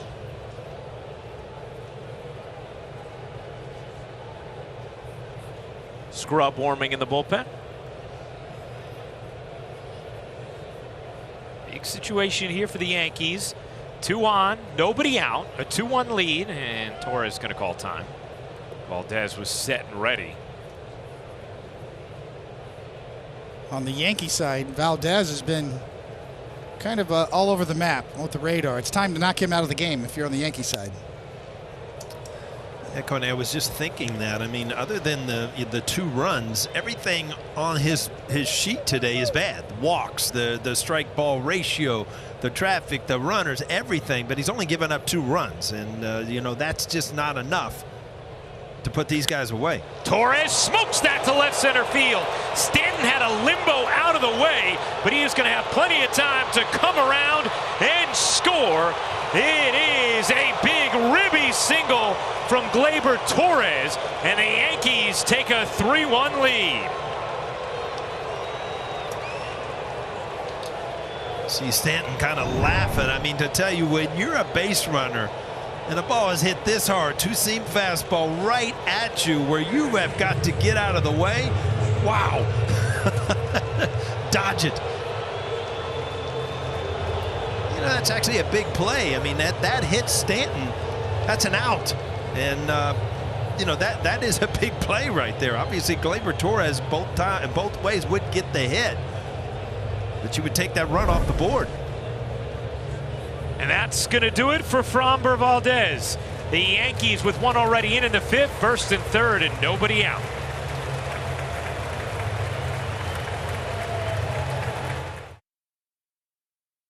New York Yankees baseball is brought to you by BetMGM Sports, the king of sportsbooks. Get the app today. Some outstanding pitchers who wore both Yankees and Astros uniforms throughout the years. And Garrett Cole anchors that quartet, coming off just an absolutely terrific performance last night. Andre Scrub into the game for Houston, a 5.60 ERA in 16 appearances, and he comes in with 1st and 3rd, nobody out for the Yankees, and they're Urshela up, 1 run already in the 5th. Yankees leading 3-1. What's funny is you talk about how good Cole was last night. You always break that down in here. You know, who has the advantage? Pitcher knowing the team knowing the pitcher. Obviously, last night with Cole's stuff, it didn't matter. Urshela slams that to left field. In comes Alvarez to make the catch, and LaPointe is not going to go anywhere. 1 down.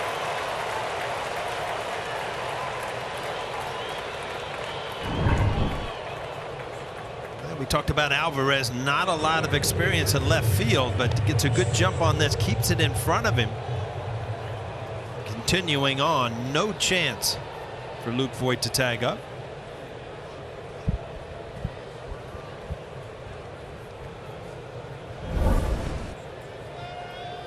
So now LeCastro up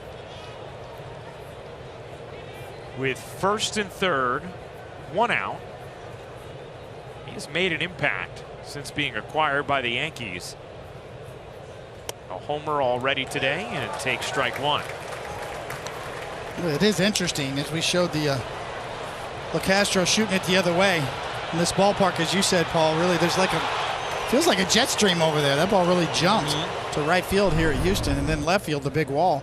You can hide a guy like Alvarez on defense out there because of the ballpark dimensions. You know, this is an opportunity for me, Coney, that LeCastro could use a push bunt. I mean, runs are so hard to come by. You know, with his speed, you can't double him off. Push bunt, drag bunt, anything to get Luke Voit in. It's very hard to get in a player's mind, especially when you just hit a home run the other way. All of a sudden, you know, you feel like this is my day. But you know what? Runs 1 at a time to continue to add to your lead only helps. LeCastro taps it foul. Well, contact's so important here for LeCastro. He's so hard to double up with his speed. So now down with an 0-2 count. Contact at a premium right now, anywhere.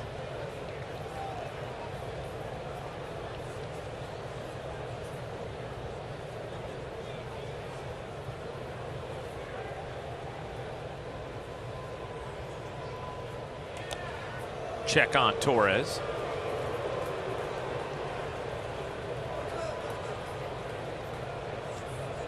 If you're Luke Voigt, you got to know the situation too, and I'm sure Phil Nevin has been in his ear. Anything on the ground, you're going on contact as well. Try to make them turn the double play.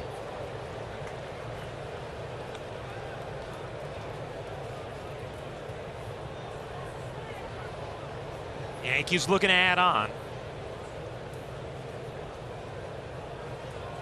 Bullpen got a night off yesterday thanks to Cole. 2-2 on LeCastro. Brett Gardner getting the scouting report.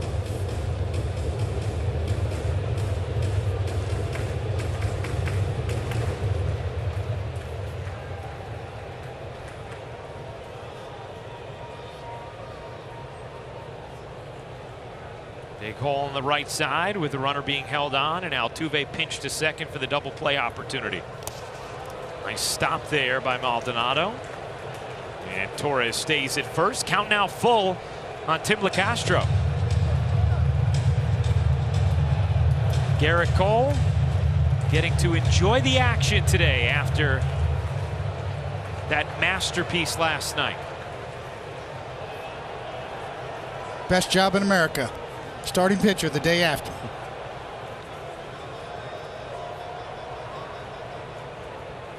The 3-2. Breaking ball that's hit foul down the right field line.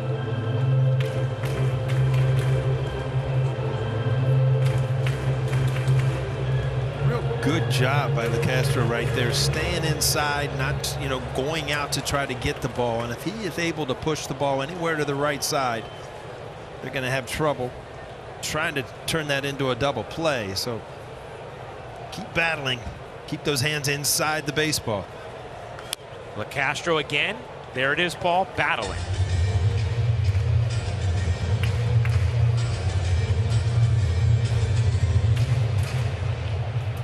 Aaron Boone has talked about how LeCastro brings a different dynamic to the bottom of the order.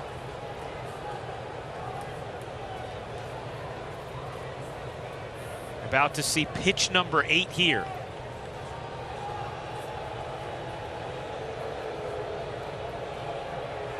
LeCastro cuts and misses.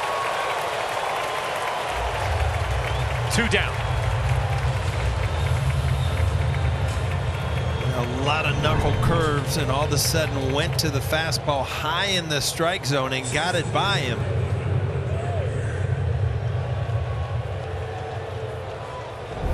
Strikeout for the Astros.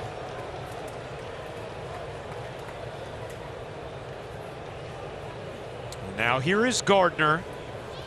1 for 2 so far today.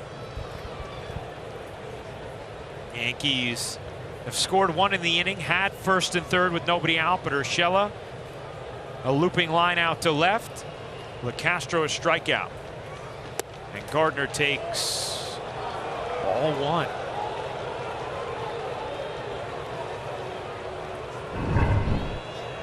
John Bacon, home plate umpire, is going to hear from the Astros dugout after this, and he is.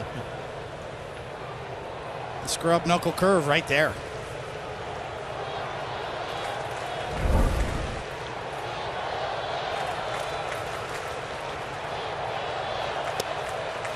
Wow, now he's really going to hear it.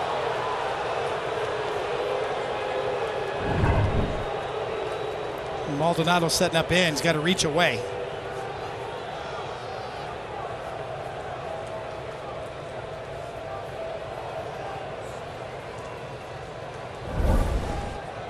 Scrub is thinking it should be 0-2. Can Gardner take advantage? That's a strike.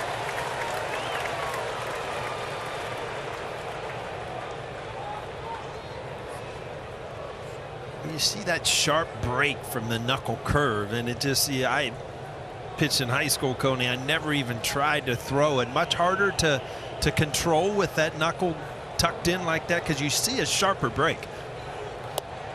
Yeah, it's designed just to get your pointer finger out of the equation, so to speak, and just use your middle finger on the seam to spin it.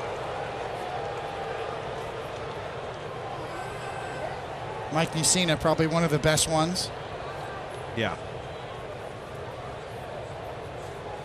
LeMahieu on deck. 3-1 count, 2 out, runners at the corners. Strike 2. And the count is full on Gardner. Torres will be off from first on the pitch. It also helps you, Paulie, take a little velocity off of it and just concentrate on a bigger break, more of a true curveball. As you see, that break is more 12-6 on the clock.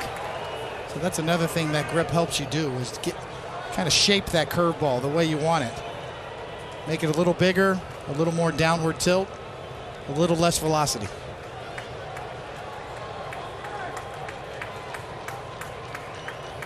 The 3-2. Gardner chases, strike 3. Outstanding job by Scrub to get out of the jam. The Yankees do add another. Gleyber Torres nearly pegs Giancarlo Stanton. He tips out of the way and comes in with the Yankees' 3rd run.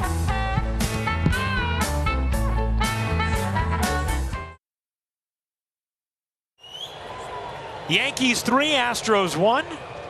Jameson Taillon ready to go back to work in the 5th. Pitch count in good shape, 61 pitches through 4 innings. And he'll face 9-1-2. Maldonado takes a strike. Maldonado has accounted for the only Astros run, a solo homer in the 3rd. That is the lone run the Astros have scored thus far in this 3-game series.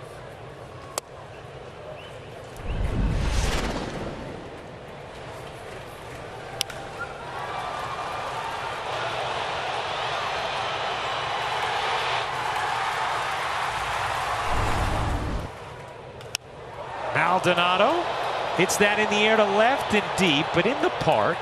LeCastro makes the catch. 1 away. The out-of-town scores are brought to you by your local Chevy dealers. The Phillies with a 5-4 lead on the Red Sox top of the 8th. Blue Jays leading Tampa Bay, beat Tampa Bay 3-1. Oakland on top of Texas, and later on it's the Angels in Seattle. How about the homer Ohtani hit for number 33 in Seattle? I couldn't even see where it landed. It went so far.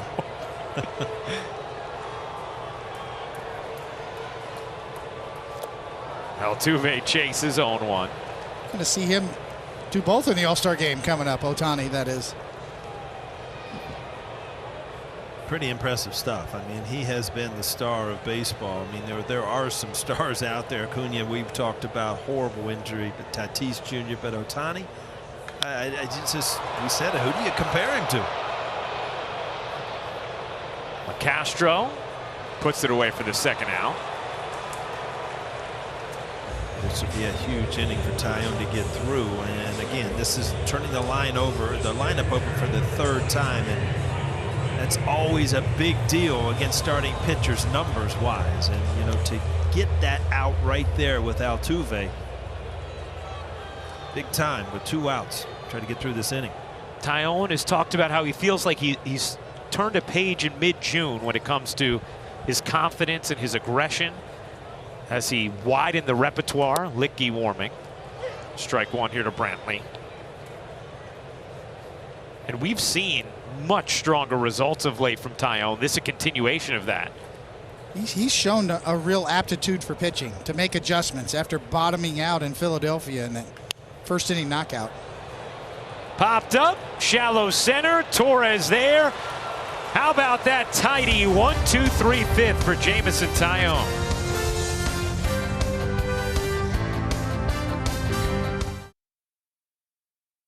Taking a look at the Yankees in-game box score, brought to you by Spectrum, with the most reliable service coast to coast. The Yankees have had a lot of base runners. See a lot of hits at the bottom, walks, top and middle. And Tim LeCastro's solo home run broke a 1-1 tie. Gleyber Torres A ribby single extended the lead to 3-1. That's where it sits now, with Joe Smith coming on to face the top of the Yankee order in the top of the 6th inning.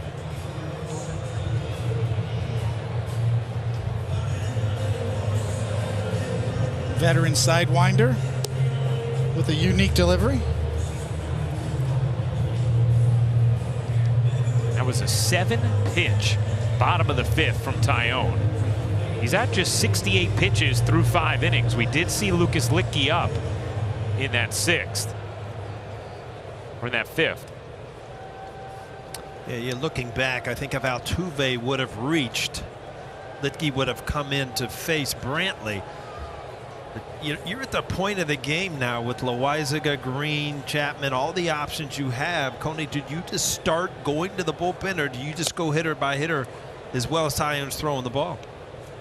Yeah, that is the question, right, for Aaron Boone right now, and how you're lined up in your bullpen. As you said, everybody's available that's down there.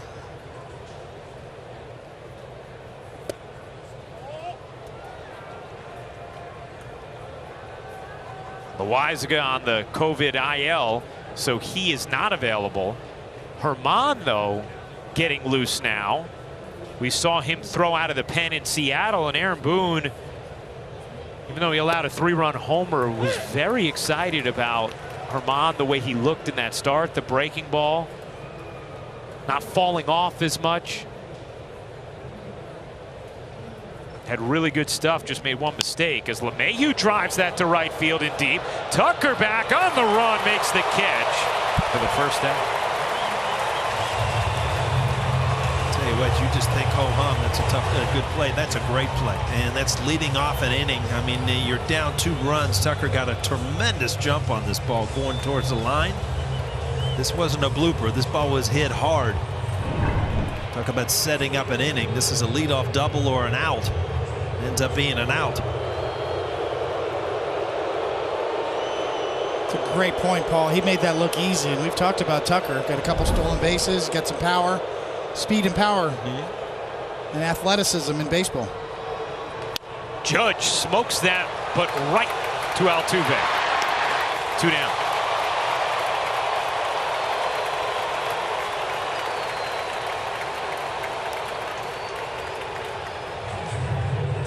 Joe Smith just came back Thursday for his first game since June 5th. Had been on the IL with a sore elbow. Love the story of how he started throwing sidearm. He was at Wright State, and the coach wanted a sidearm reliever, and he asked for volunteers. Joe raised his hand. They're like, wow, it's pretty good sidearm. All right. His coach asked if he had ever seen Chad Bradford. Joe hadn't, but he ended up using Bradford in a video game and started coming around to the idea of switching full-time to sidearm. I'd say it's worked out for him.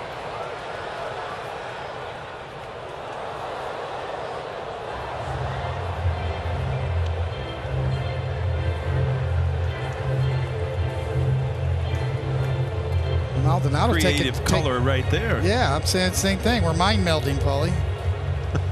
It's one thing to go blonde. It's another thing to do a green streak in the blonde. Take some confidence.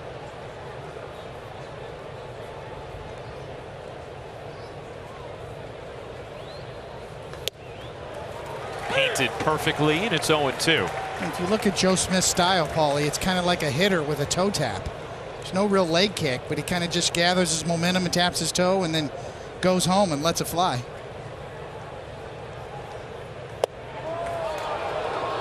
Wow. I mean, there are some misses in the box today that you just don't usually see in a major league game.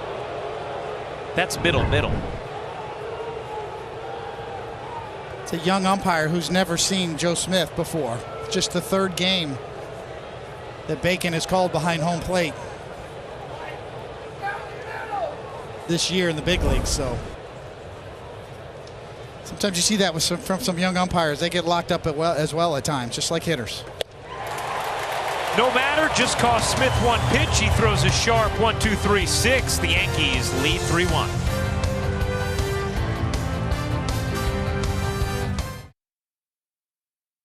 Spectrum switch, and you could save up to 40%. Just 2 hits in there. Maldonado a solo homer, Brantley a single. That's it against Jamison Tyone, who remains in the game here to face Alvarez, Gurriel, and Tucker on a gorgeous Sunday in Houston, where the Yankees going for the sweep, leading 3-1 in the top of the 6th. Kind of seen Jamison Tyone get his curveball going over the last couple of innings, thrown his best ones recently. And that four-seamer into lefty's been really effective. Yeah, David, how about the overall pitch selection arsenal today from Tyone compared to what we've been seeing in his recent starts? You know, not as much diversity as we've seen him use. But he's had a good four-seamer today, especially into left-handed batters, and Paul picked up on that early in this game. Stayed off the barrel of the bat fairly well. For some reason, he looks a little more free and easy, you know, like he's not trying to aim the ball, kind of letting it go. And I think that, you know, kind of hard to explain. You probably can do it better than me, but, you know, there's a little more life on his four-seamer today that has allowed him to stay with that instead of trying to work it both ways. Yeah, conviction in your pitches is everything for a pitcher. The belief of what you're throwing. Once you get the sign and you grip the baseball before you fire it, you believe in it. Into center field, Gardner over, makes the catch for out number 1.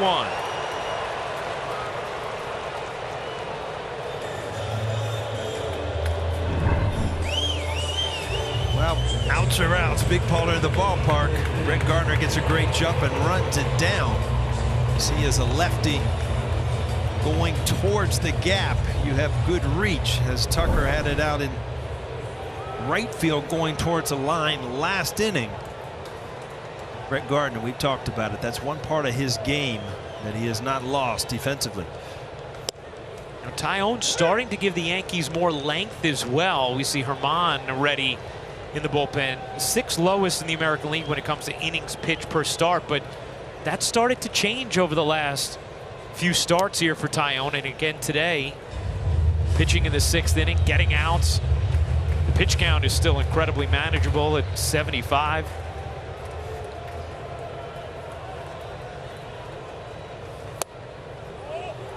Such an easy guy to root for. Back from 2 Tommy John surgeries. He's overcome cancer. Trying to be an answer in this Yankee rotation behind Cole, as the Yankee pitchers have started to get on a bit of a run here. Judge puts away out number 2 in the 6th. Now, we had talked about Tyone early in the year that it was a progress, and he seems to have turned the corner. And is this a big boost to this Yankee team going forward into the second half? Hopefully, because these are back-to-back starts so far that have been his best of the year. And then you go 1 start removed from that Seattle start in the way he pitched against Kansas City, and that was another strong outing in which he pitched deeper into the game.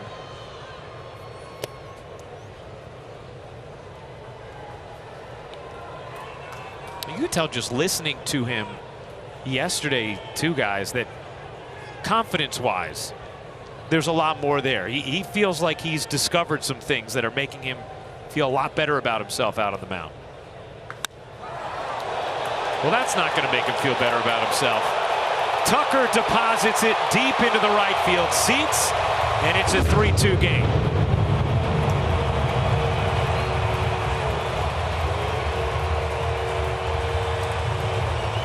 Tucker's had quite a series, a couple doubles on Friday nights, a defensive plays, stolen bases, and now a long home run to inch the Astros closer here in the 6th.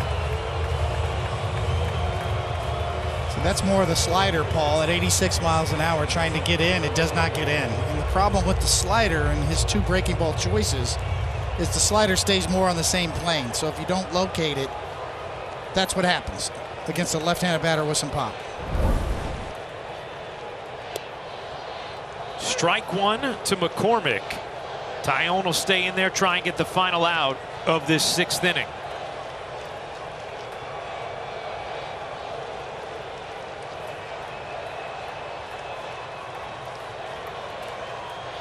The 0-1.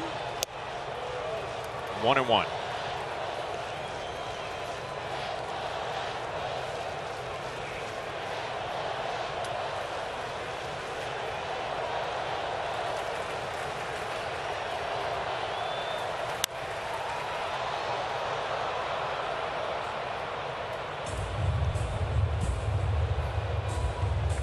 If you're a right-handed pitcher facing a left-handed batter, Paul, like when I faced you, and I get in a position where my choice is a slider or a curveball, the curveball is usually the preferable choice because it changes planes. It has more vertical movement, more downward tilt. The slider from a right-handed pitcher to a left-handed batter, you really have to locate because it's breaking to the barrel of the bat. And the left-handed hitter standing in that box has longer time to see it from the release point of a right-handed pitcher. The 2-2. Tap foul. So if you choose slider, as Tyone did right there, you better be sure you locate it. Bury it down and in, or backdoor it and make sure it just nips the corner. Yeah, when I look back at that slider from righties, to your point, Coney, I mean, if it was a strike, it was a great pitch to hit. If it was a ball in off the plate that you went after, you really don't want to even throw that pitch for a strike to a lefty inside. That's driven in the air down the right field line. Judge in the corner makes the catch and ends the inning. Tyone is through 6. The Astros creep closer. It's 3-2. Well, great news. Not only is Yankee Stadium back to 100% capacity with negative COVID testing and vaccination requirements lifted, tickets for the rest of the 2021 season are now on sale at Yankees.com. The second half of the season features great matchups against the Red Sox and Phillies, as well as some great promotional giveaways. Yankee Stadium is the place to be this summer, so make sure you visit Yankees.com to purchase tickets before they are gone. Taking a look at the game summary brought to you by the New Jersey Division of Travel and Tourism. 3-6-0 for the Yankees, 2-3-1 for the Astros. Jamison Tyone, 6 innings, 3 hits, 2 runs. Framber Valdez, wild today. 6 walks in his 4 innings, limited the damage to just 3 runs allowed. LeCastro solo homers versus a Yankee.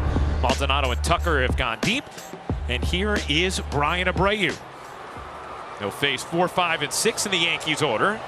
And Stanton takes a ball. Giancarlo Stanton single in the 5th inning. It didn't seem like anything spectacular. It was 119.6 miles per hour off the bat. 4th hardest hit ball this season, according to StatCast.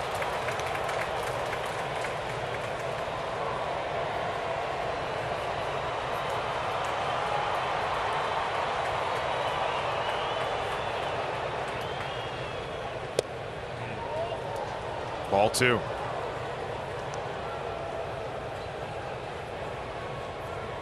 It's one of those games where all those pitches that would register in the box as a strike are going the Yankees' way today.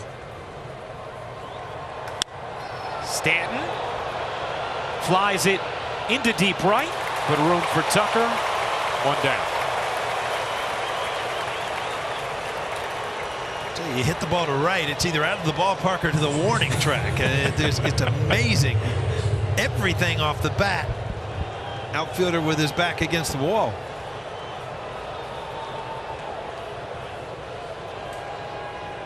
There's Luke Voit. 2 walks today for Luke. We saw Abreu on Friday. He was the pitcher who gave up that 2-run double to LeMahieu on the 10th pitch at bat. Strike 1. Yankees with a 3-2 lead, but they have had multiple opportunities to deliver knockout blows and have not been able to do so.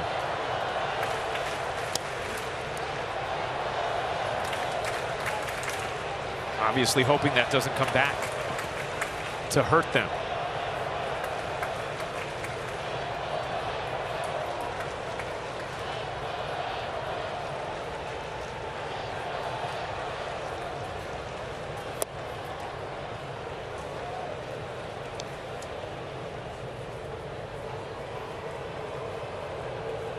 Trying to mind meld with Aaron Boone right here and how you're going to piece together the rest of this game.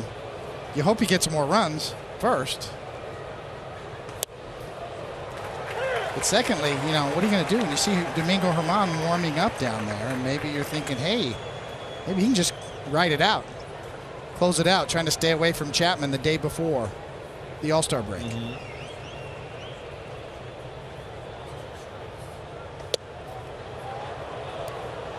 It's easy to look back to the last inning and riding Jameson Taillon through that inning with 2 left-handed batters, and third time through the order, kind of got burned with a home run.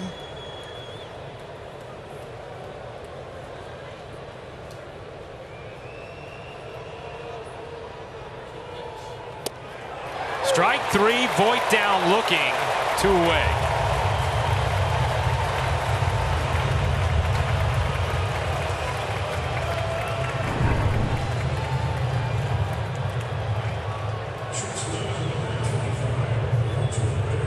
Luke Voit thought this ball was away. You pick it up, and it didn't have that sharp of a break. Very close to the corner. He did not get it. To your point, David, on Friday we saw Aaron Boone get the final 9 outs between Green and Loaisiga and ride that to the finish line. But Loaisiga you don't have today because of being on the COVID injured list, and then Green did throw 2 innings Friday, so you wonder exactly how long you have him for today.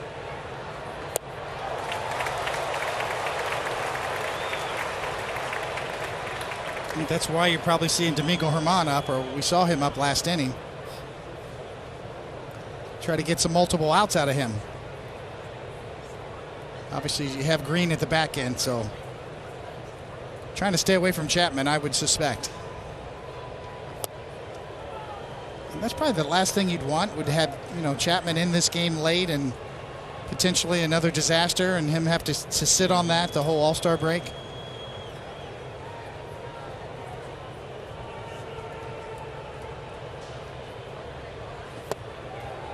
Three and one on Torres.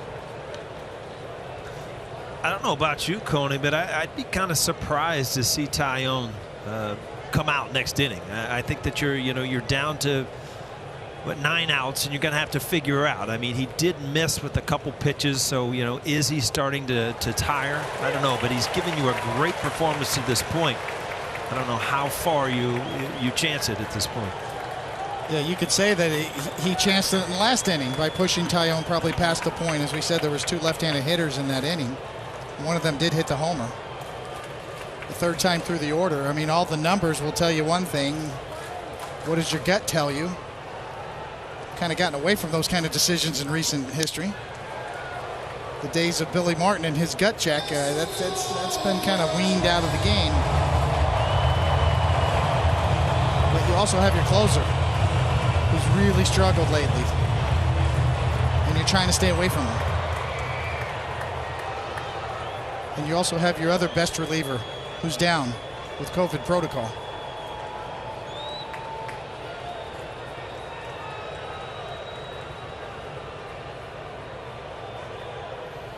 The 3-2. Torres hangs to stay alive. All these decisions would be made a lot easier with an extra run or 2. You could make the strong argument that the wrong Yankee reliever's going to Colorado for the All-Star game. Chapman's going to go. Loaisiga should probably go. You can make a strong case for Chad Green as well. Good at bat there from Torres to work a 2-out walk.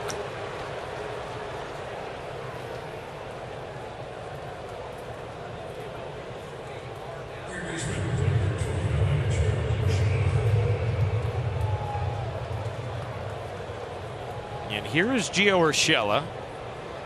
1 for 3, singled in the second.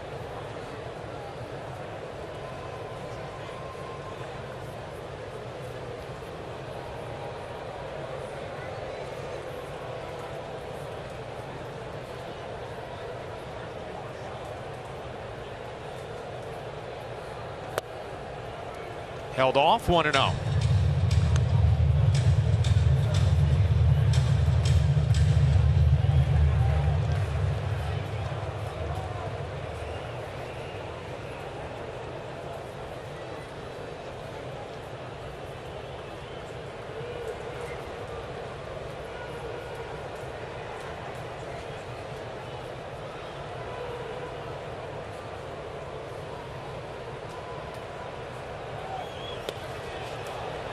2-0 now on Urshela as Torres scampers back to first.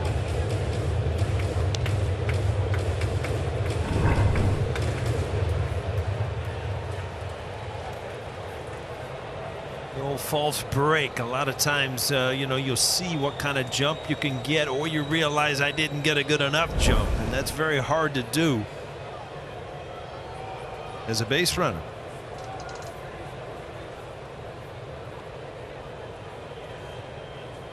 There goes Torres. Urshela takes, throw down. Not in time. Gleyber Torres steals his way into scoring position. I'll tell you what, as a base runner, that takes a lot of guts to show your hand before and get that break and not get a good jump and then go ahead and just go again. We've talked about Maldonado, a good throw, but Gleyber Torres in there with a good jump. I mean, Abreu is so slow to home plate. You almost have to take that chance, and that's what that was all about. I mean, there's slow deliveries to home plate, and then there's Abreu's delivery. I mean, it is a big leg kick, long arm delivery. So even with Maldonado catching, you had to take that chance.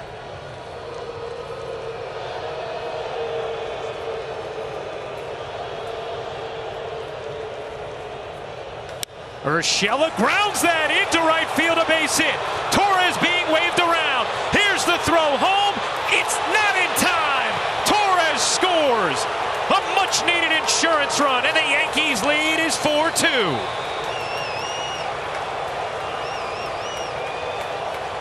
We talked about it, Coney, as a throwback weekend. Stolen bases, base hits the other way, close plays at the plate. I mean, this has been a fun series to this point. See if Gleyber Torres' hand got in there the first go-around, because he ended up going back to tag it. But great piece of hitting. A good job about cutting the corner there. Yeah, it looks like he just got the corner, and a huge run for the Yankees.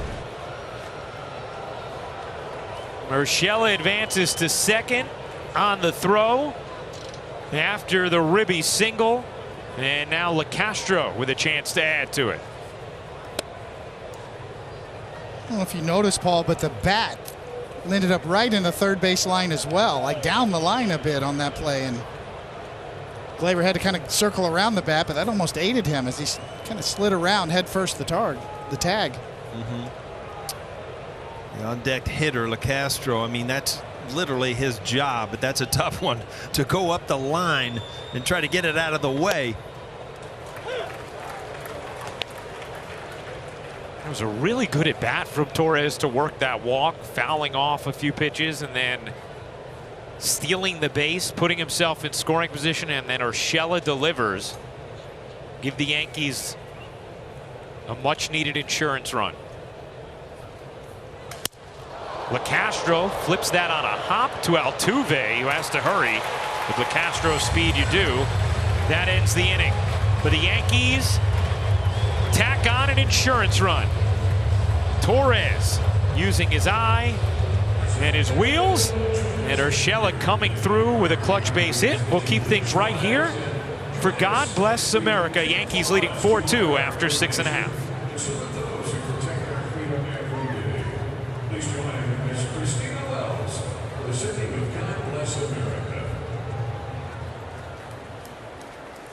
God bless America, land that I love. Stand beside her and guide her through the night with the light from above.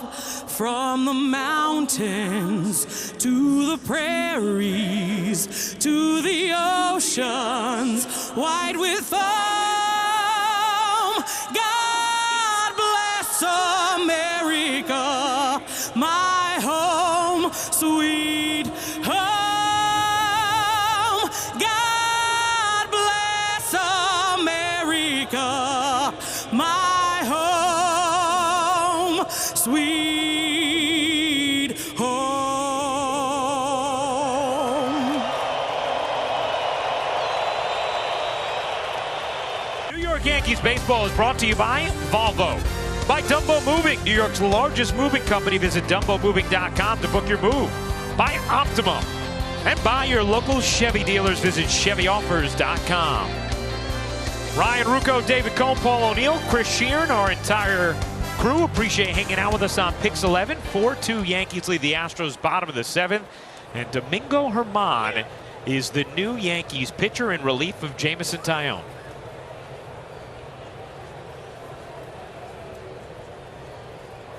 Those numbers across the board right there. When all's said and done, when you break down Domingo Germán's first half, he's been almost exactly league average starter.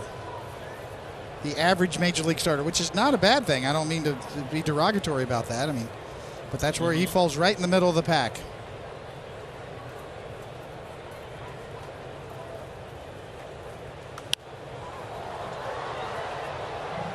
Which is good for the back end of your rotation. Right. The interesting part of it is it's formed that way with super cold stretches and super hot stretches.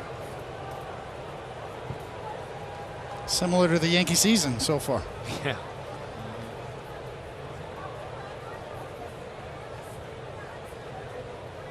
The 0-2. He got him on a changeup, perfectly located, one down. If you break down that at bat, curveball, fastball, changeup, see you later. I mean, that's a tough at bat, and I was just wondering how Germán was going to come out of the bullpen in a close game. Boy, 3 great pitches. Well, as we've seen in recent history, especially, it's a lot easier for a starter to go to the bullpen than vice versa. Heck, they got T-shirts out there. Failed starter. Nice. I haven't heard of that. I need one of those, Coney. I was a failed starter in high school. That's why they stuck me in the outfield. It worked out. Yeah. In the last outing, as Germán came out of the bullpen during that emergency root canal game, Aaron Boone said he was sitting there watching Germán, and he said it was the first time in a while I was saying, that's Domingo. That's Domingo, looking at his stuff.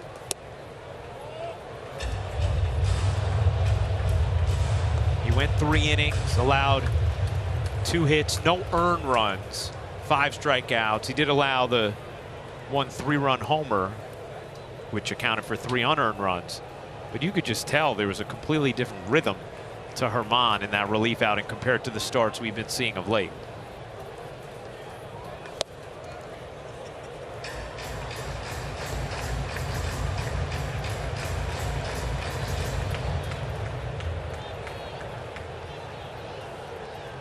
He's falling behind Garcia, 3-1.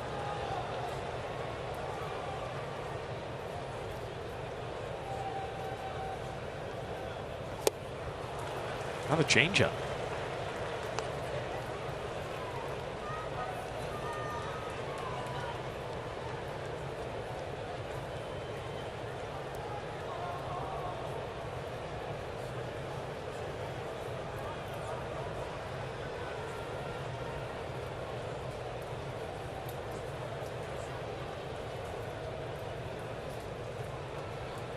The 3-2. Fly ball, center field. Gardner, 2 out.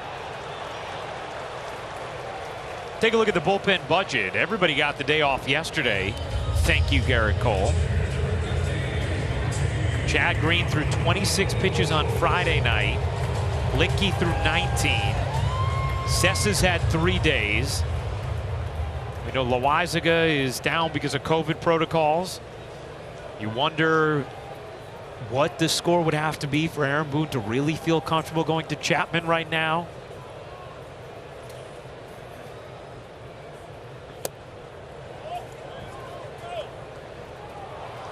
Strike 1. Tom Hallion helping out John Bacon there. Making bacon. Got saved.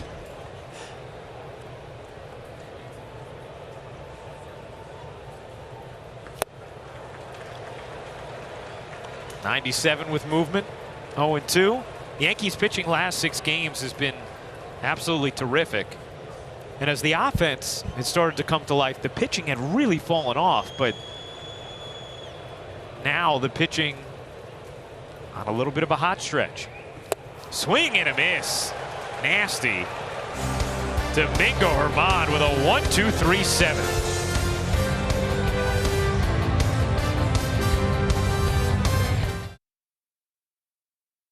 After the All-Star break, the Yankees are back in the Bronx for a big 4-game series with the Red Sox. Tune into Yes for the Yankees postgame on Thursday after the nationally televised series opener. Then Friday night, all the action is back on Yes with coverage starting at 6 o'clock on Yes and streaming on the Yes app. Well, the Yankees are 6 outs away from a sweep of the Astros as Blake Taylor comes on. Here at the top of the 8th inning, he'll face 9-1-2 in the Yankees order, with the Yankees holding a 4-2 lead.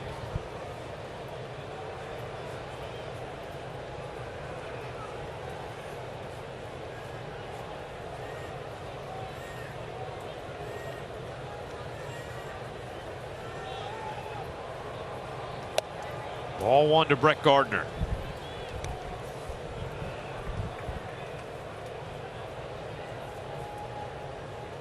Taylor on the mound, out from April 16th until June 3rd with a sprained right ankle.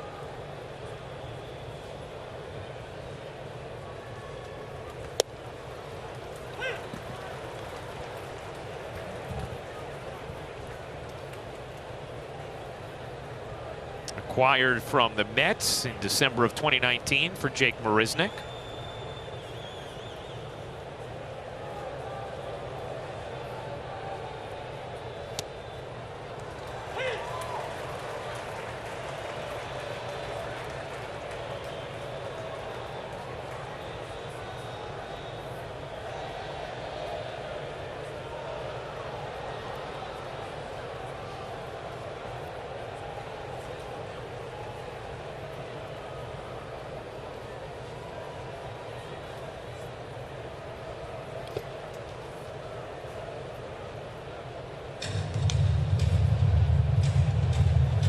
You mentioned it, Ryan. You go back to 2013, second pick out of high school was Blake Taylor. And with the draft coming up, it's always interesting to have revisionist history and should have picked this guy, or why didn't you pick that guy? And it's hard when you draft guys out of high school. You don't know, it's hard to project. Well, you guys know a little something about that. Both drafted in 1981 out of high school.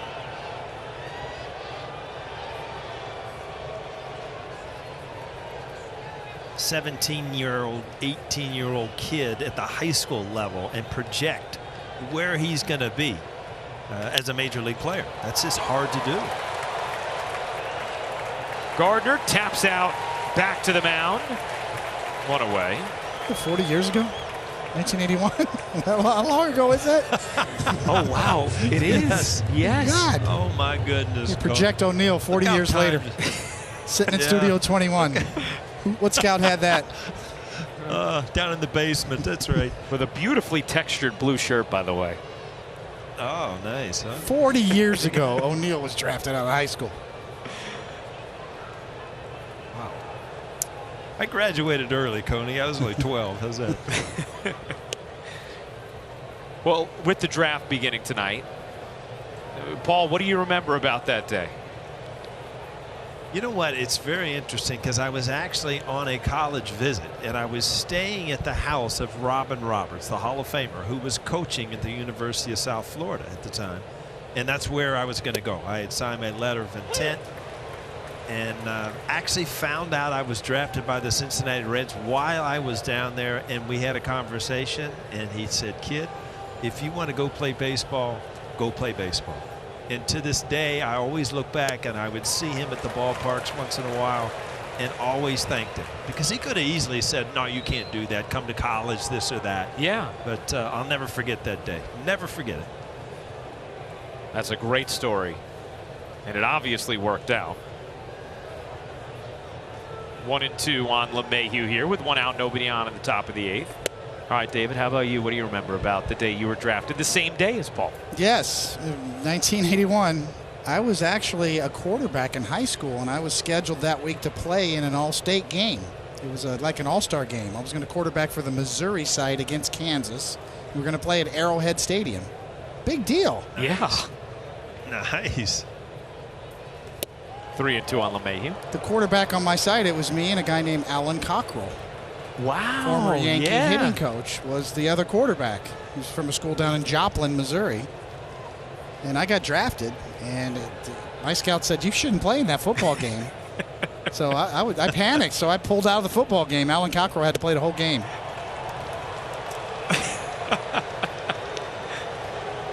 And I signed with the Royals shortly thereafter. I mean, pretty incredible that you both are drafted on the same day 40 years ago, and you're both drafted by your hometown teams.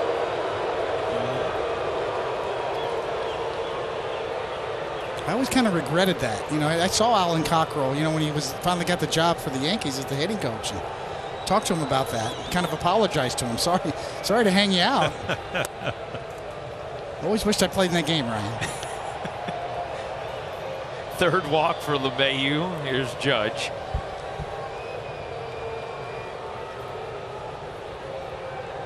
Cockrell's arm still hurts because of it. He was a great quarterback. Played in college at Tennessee.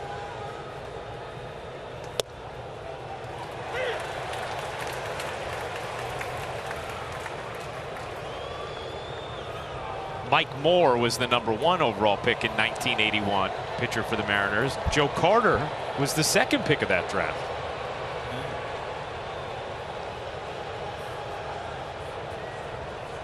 Two and 1 on Judge.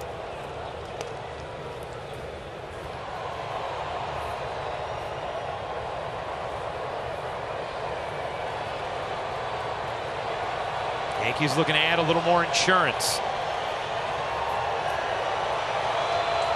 Astros fans looking to complete the wave.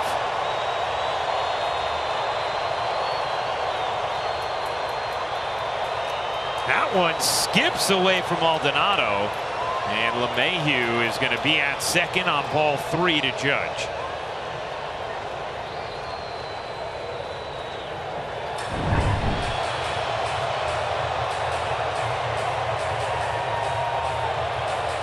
Hard to block that one. Maldonado's been all over the plate today. Pitchers have been wild on the Houston side. A lot of pitches to both sides in the dirt.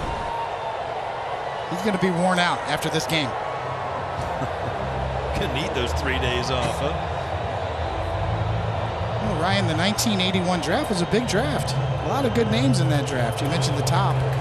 Tony Gwynn, Hall of Famer in that draft. Yeah. 3rd rounder. Mark Langston.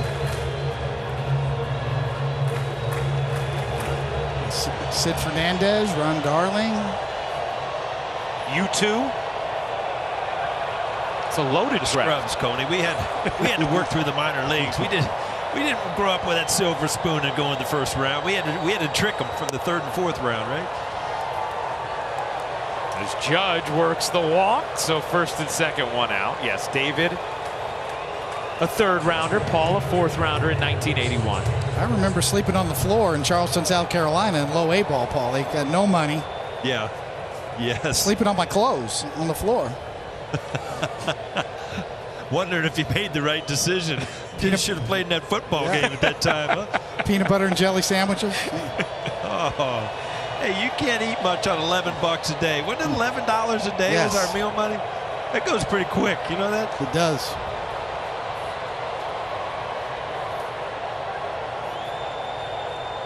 First and 2nd, 1 out. Here's Sanchez. A chance for more damage.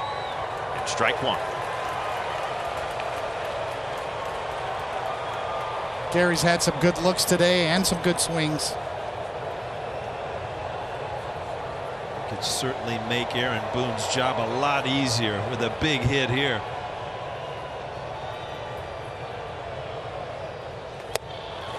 Oh, 2.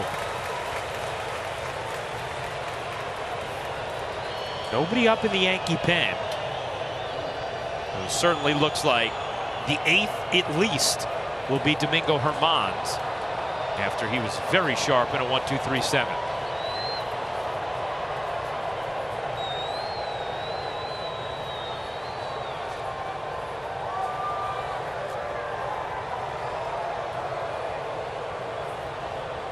The 0-2. Hit in the air to left field and deep. That ball is gone! Gary Sanchez delivers a 3-run hammer. And the Yankees have broken it open. It's 7-2. I'll tell you what, that's his 15th of the year, but there isn't a bigger one that he's hit to go into the All-Star break and get ready for a huge second half, personally and for this team. Another big hit for Sanchez. Tried to sneak a fastball by him. 3-run homer. And boy, does that make things easier in that Yankee dugout.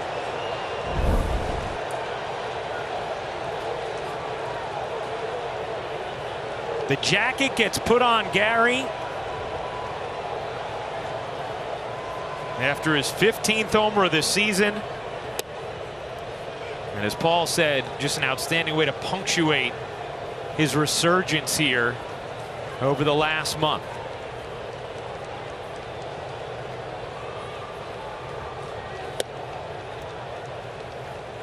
Houston Astros crowd is silenced.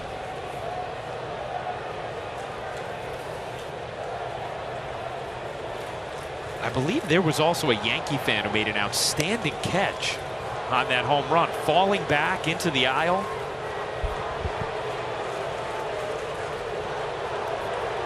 Let's go Yankees chants at Minute Maid Park from the Yankee faithful.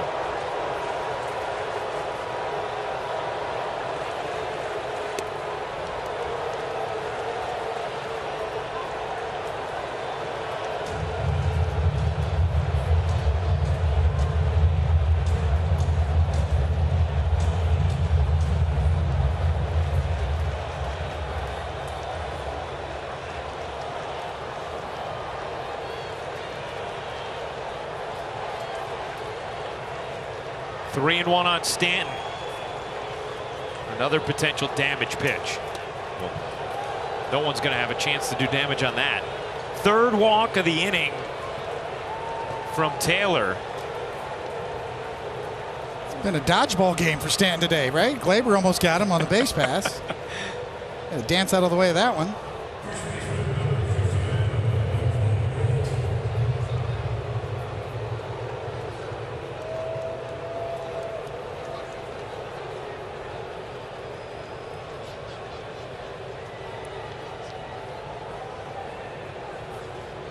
Action in the Astros pen. Voit up. Every Yankee has reached base today. If you think about it and you try to envision, you know, a resurgence in a big second half and some things that need to go right with New York, you know, Luke Voit's one of them. I mean, you missed him in the first half. I mean, he is a big part of your offense when he is Luke Voit. And some of the things I was just kind of thinking about, can Tyone be the, you know, this type of pitcher in the second half? Obviously, you've got to get Chapman going. And do you trust Brett Gardner and sometimes Aaron Judge as being your everyday center fielder? So those are some things in my mind that you take care of in the next 3 days, looking to ride what's going on now and look forward to a big second half. Potentially now staring at 5 games over 500 going into the break, with a tough stretch coming out of the break.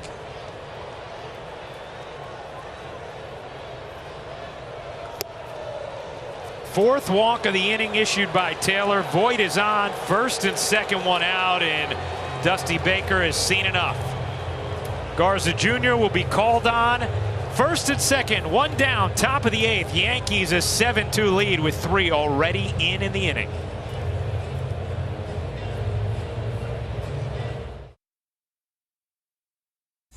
Welcome to Now York. The world's greatest city is now open Thanks to vaccines and the resilience of New Yorkers, the city is ready for you. Just like the Yankees, it's time to come out and play. Be sure to hashtag your photos with Now York if you're here at the stadium, out in the Bronx, or elsewhere across the 5 boroughs as we get back out there. The Yankees have given themselves a hardier cushion here in the 8th. A 3-run homer from Gary Sanchez, 7-2, 2 on, 1 out, and Gleyber Torres takes strike 1. Ralph Garza Jr., 9th appearance of the season.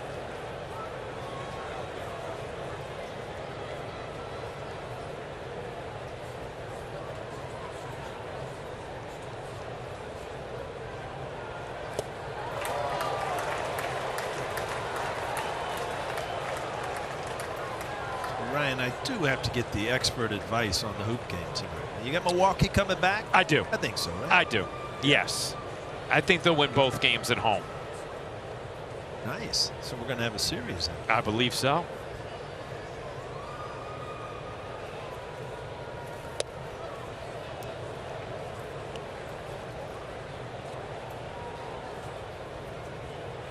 Do you concur, Paul? You like the Bucks tonight?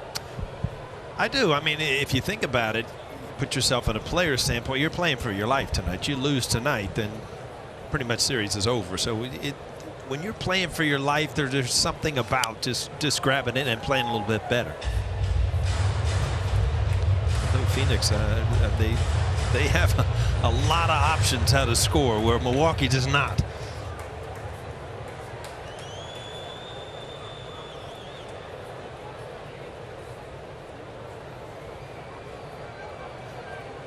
One and 2 on Torres. And he takes 2 and 2. Torres has had a productive offensive day, a big RBI single that almost took out Giancarlo Stanton. Walked, stole a base in the 7th, and then scored, all with 2 outs.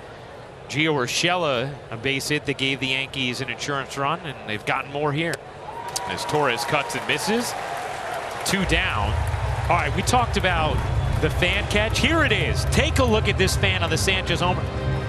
Leaping with serious interference, makes the catch falling onto the stairs. He had defenders draped all over him. I like this. Sometimes you just got to want it more, Ryan. You know that? That's right. And you're right, Paul, a fellow southpaw.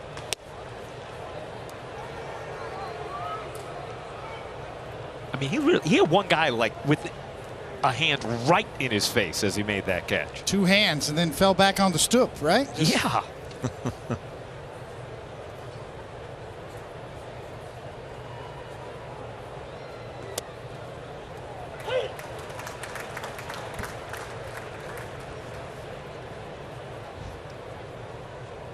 Checking out the baseball.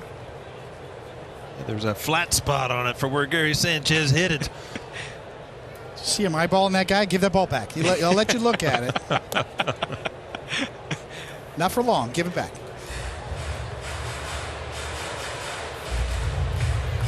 You know, you think about it, David, you've talked about the gauntlet of the Yankees lineup now with Sanchez back third. And even as he hasn't had quite the same production over the last few weeks, the at-bats have been good, and Aaron Boone has left him third. And the lineup just feels completely different, and obviously rewarded today when Gary Sanchez is in the middle of it. Well, it's true. And the path forward is for the Bronx Bombers to come back and start hitting home runs like that. And, you know, all the talk about their deficiencies, all the talk about the redundancy of the right-handed hitting lineup, the base running, everything that's worked against the Yankees in the first half, all the double play balls on the ground.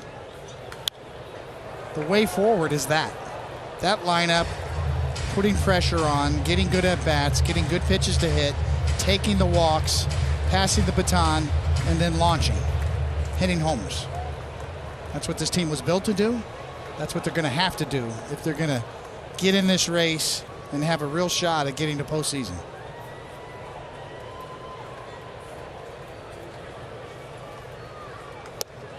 Ball 4. That is the 5th walk of the inning, and the base is now loaded for Tim LeCastro.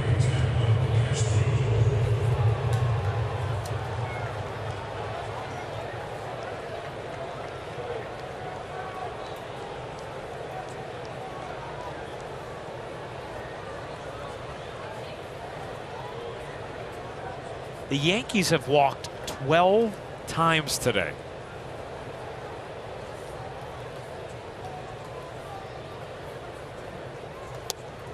All one to LeCastro.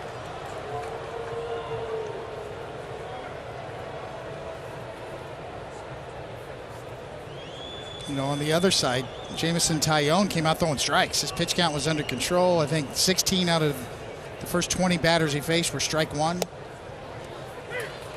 And we saw Framber Valdez kind of struggle from the get-go, bouncing curveballs, kind of all over the map. You know, Connie, when you go back at Taillon and really look at what he did, I mean, he used his four-seamer. It was good enough. He didn't have to go elsewhere, and that's the good thing, I think, as a pitcher. You know, you don't need to just keep adding things if you don't need them. I mean, there are days where he's going to have to throw more two-seamers and things if he doesn't have it, but he had an exploding fastball today, stayed with it. Good 6 innings. I mean, it's just a great outing.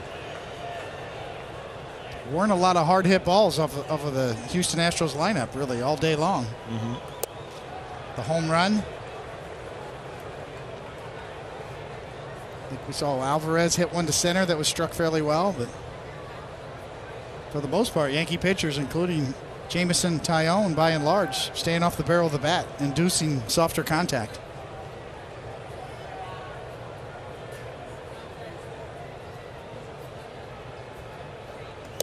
And the count is full on LeCastro.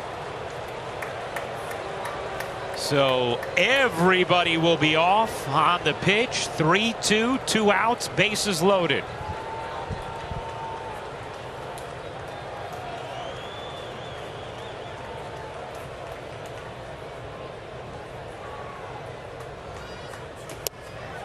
Strike 3 called. LeCastro gets punched out to end the inning. But the Yankees add 3 on one swing. The Kraken goes yard. It's 7-2 in Houston.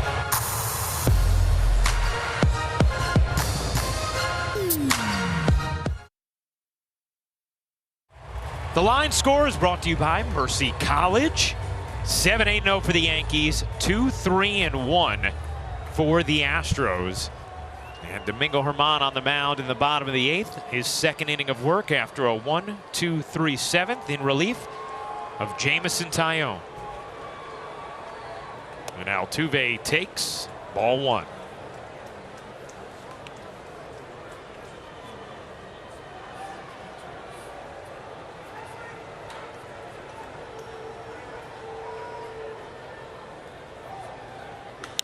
Altuve cranks it foul.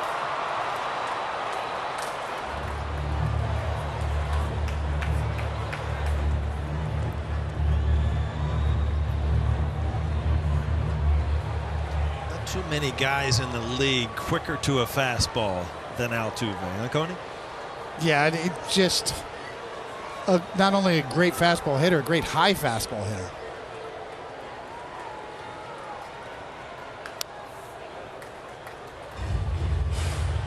Probably have more success like that with Domingo Germán with the two-seamer running way in off the plate. And that goes back to the theory, you know, Paul, you and I have talked about this. If you got a guy who's a really good fastball hitter, okay, hit this one. Two-seamer a foot off the plate inside. You pitch bad to his strengths instead of always focusing on the hitter's weaknesses. The 1-2. Grounded to third. Nice play by Urshela. Went inside with that two-seamer again. Again, a play made, okay, ground ball to third base, but this ball was hit hard. He got a funky hop. Urshela defensively makes it look easy. Not an easy play.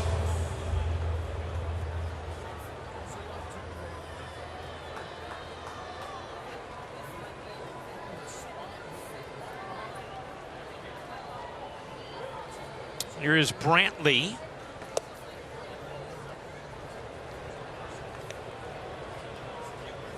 1 for 3 in this game. The Astros have just 3 hits. This has been the theme of this series. This has been the trend with the Yankees pitching over the last week. Now, we mentioned this stat earlier, but it's worth repeating. The 6 straight games with 5 or fewer hits allowed, the longest streak in Yankees history, and 22 hits allowed, the fewest ever in a 6-game span. That's all entering today, and the Yankees pitching has continued this hot run. It has been impressive this series. I mean, if you break down the Astros, coming into the series, 5.5 runs a game, ranks first in baseball. Batting average, first in baseball. Slugging percentage, I mean, on base percentage. This is a very, very good offensive team. And Coney, you know as well as I do, teams go up and down offensively, but when you have this many good hitters, you got to make a lot of good pitches to shut them down to, what, 2 runs in 3 games at this point? That's really dealing on the mound. Yeah, albeit with, as we mentioned before, with Correa and Bregman out of the lineup, but Ryan, you mentioned it too, they came in hot, playing well without those guys. But if you want to peel back the layers and look under the hood a little bit, as they say, the expected batting average just in today's game, just 129 from Houston Astros, based on the quality of their contact. Grounded up the middle and past the diving Torres into center field. 4th hit of the game now for Houston, and the 2nd for Brantley.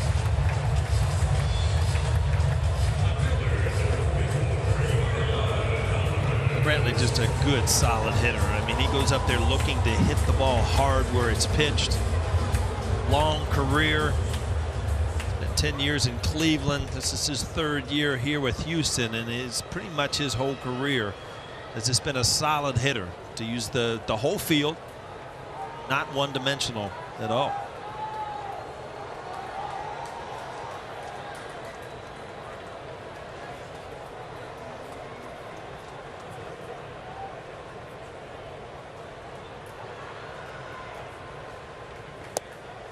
Ball 1 to Alvarez.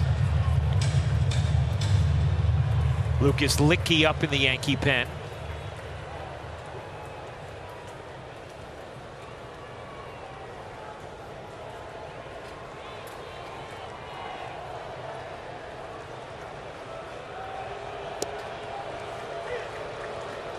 And now you may have a situation where you'll throw Chapman. Licky obviously thinking. Yeah, go ahead, Paul. Thinking that same thing, Ryan, that, you know, if you do go into the 9th inning with a 5-run lead, you still got Chad Green as a safety net. I don't know. Is the time off more important, or getting a decent outing under your belt, Coney? Yeah, that is the question of the day, right? How many runs do you have to work with? Lucas Lidke's up probably for Tucker again, who's in the hole after Gurriel on deck. Lucas Licky was up for Tucker the last go-round when he hit the home run off of Tyone. The 1-2. Grounded to LeMahieu. Could be 2, and it is. Inning over. This game goes to the 9th with the Yankees leading 7-2.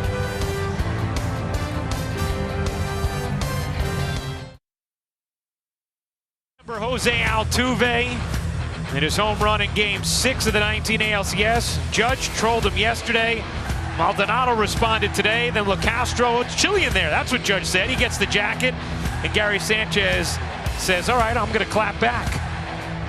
Double time.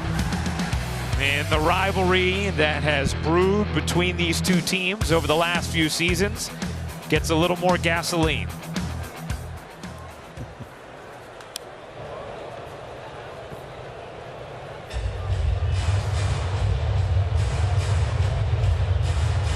Imagine if the Yankees find their footing, work their way into the playoffs, and were to meet the Astros, what the intensity would be like just based on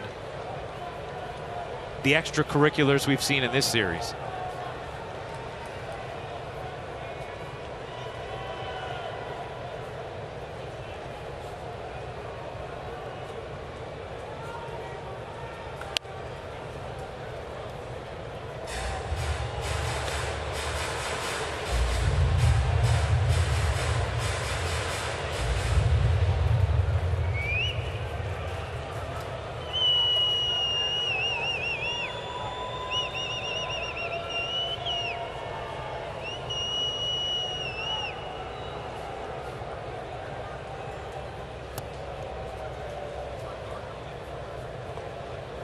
Back in 1981, Paulie, in that draft, trolling is what you did when you fished.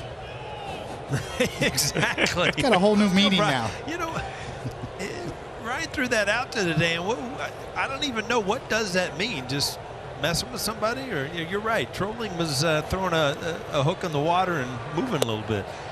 Yeah, messing with someone, throwing a little shade. Trolling for a bite.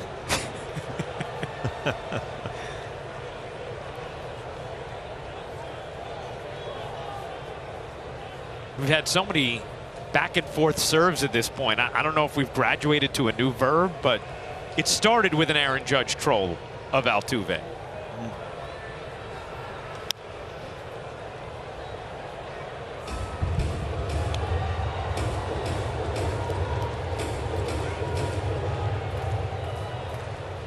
Yankees with 12 walks today. Their most in a regular season game since April 24th of 2014 at Fenway. They did have 12 in that crazy Game 2 of last year's wild card series in Cleveland.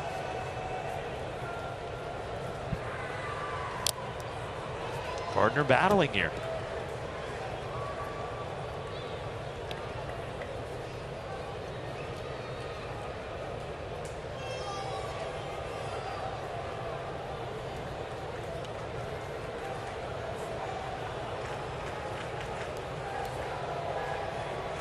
Every Yankee has been on base.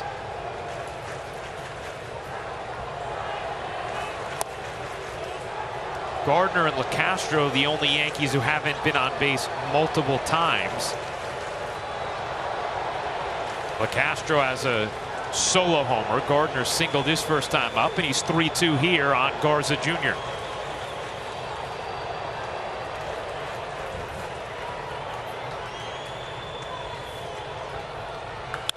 Gardner rips that foul.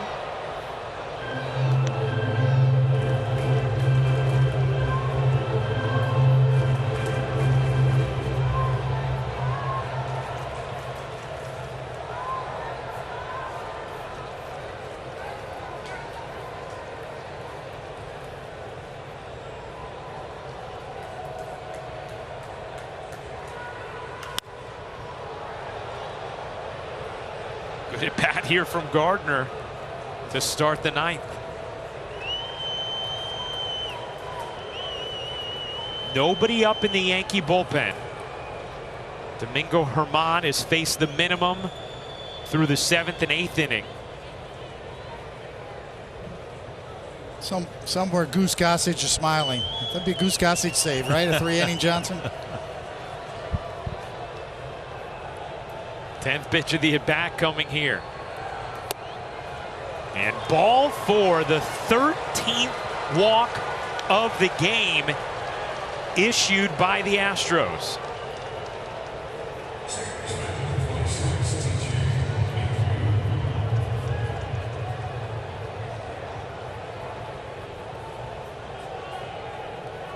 The last time the Yankees had 13 walks in a game, you got to go back to August 25th of 2011 against the A's. But that game's more notable for being the only one in Major League history where a team hit 3 grand slams.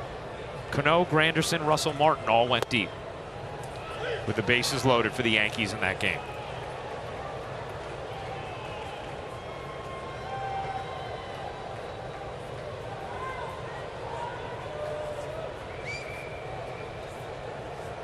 LeMahieu has walked 3 times.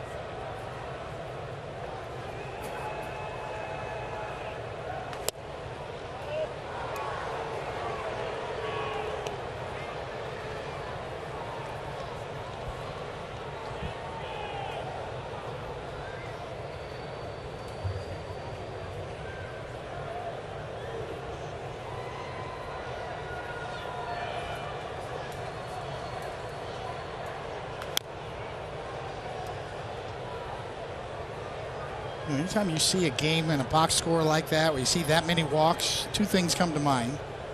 One is check the strike zone. Who's calling balls and strikes? And we've seen a very inconsistent strike zone today behind home plate. We've also seen a lot of those calls go the Yankees' way. which we keep track of those things today. You know, every umpire was graded and tracked, and I guarantee you there will be a metric that shows Yankees were favored today in the strike zone. Got more favorable calls. Second thing I think about, Yankees should have more than 7 runs. The 13 walks.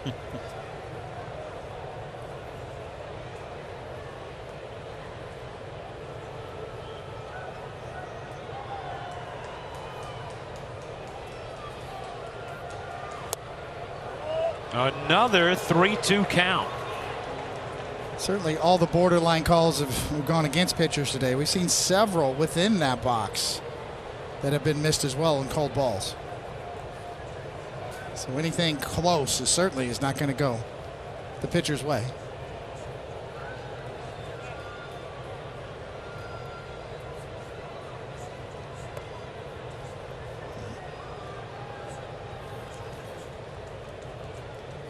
Talked about John Bankett, just the 3rd game he's called in the big leagues this year, setting up really extremely on the inside part of the plate.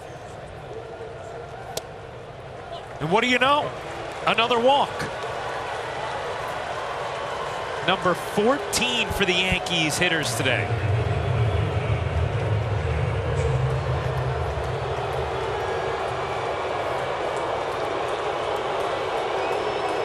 David, you talk about 7 runs not feeling like a ton when you have this many walks.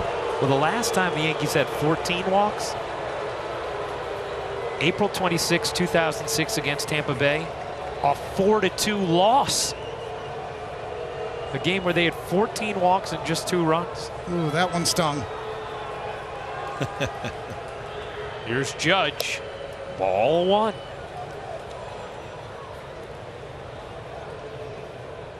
Poor James Smythe, our researcher, just keeps having to look up last time since this many walks. Last time since this many walks, adding to the tally. That's hard to do. Score 2 runs with that many base runners. Judge went around 1-1.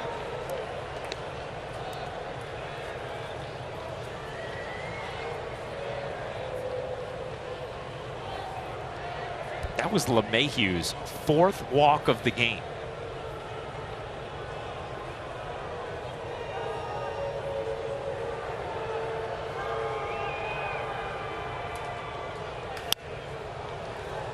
Inside, outed foul down the right field line. I was going to say there's a Walker Texas Ranger reference in there, but it's the Astros, so it doesn't work. Very nice, Coney. I'm glad to see you. The wheels are still spinning up there, though, after this game's getting a little longer.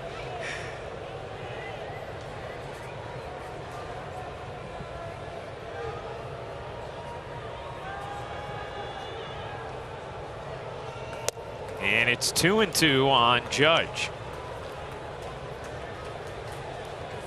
More action in the Astros bullpen.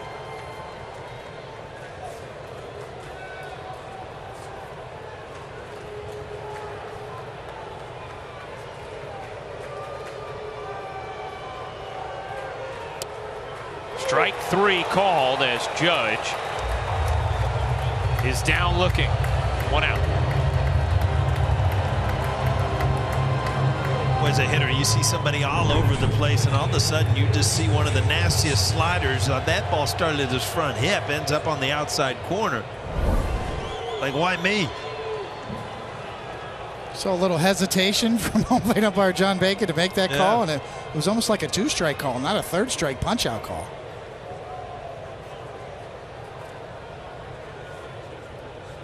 Here's Sanchez, a 3-run homer from Sanchez in the 8th. Gave the Yankees some separation here as he takes strike 1.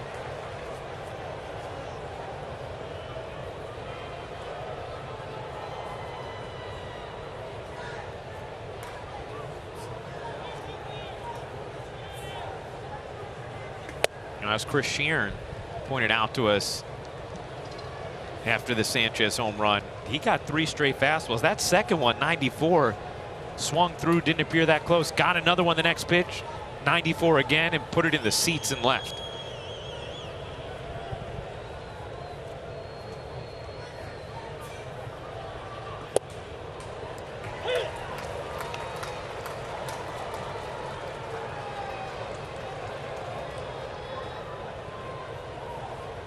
A sweeping slider from Garza. A lot of I was just horizontal movement. Almost like Ottavino's slider. I mean, that we saw for years with the Yankees, just that sideways movement.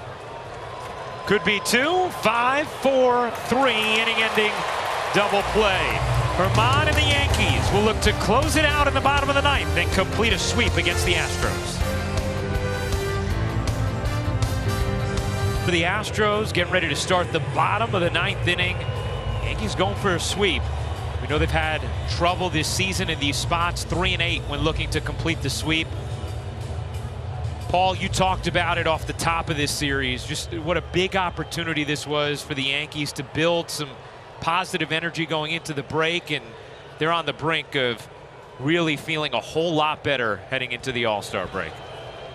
Yeah, they're 3 outs away from winning 6 out of 7 games. I mean, that's a way that you want to try to turn your season around. And all of a sudden, if you're playing like this, and then you come out of the break and you've got 8 games against the Boston Red Sox in the first 10 days, you know, you're thinking, what a huge opportunity. I mean, when you're playing well and you're playing the teams above you, that's like a dream. It's when you're scuffling and then you walk into those series that they can take a toll on you.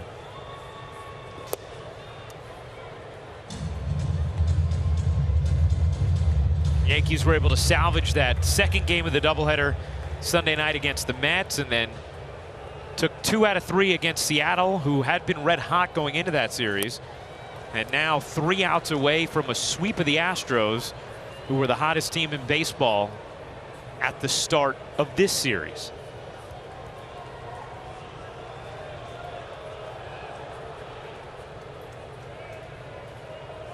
Herman has been very sharp out of the pen thus far this afternoon. And time is called.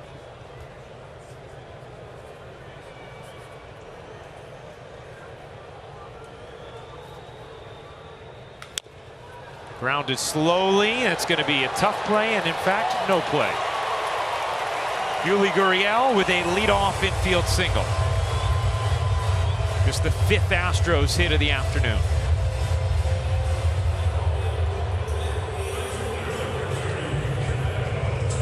Herman knew the way this ball was rolling out. Don't try to be a hero and launch one somewhere. Just, all right, nothing I could do about it. A swinging bunt. Here's Kyle Tucker. He's had a big day. 2 stolen bases, a solo homer. We talk about draft classes. He and Bregman were both picked in the top 5 by the Astros in 2015.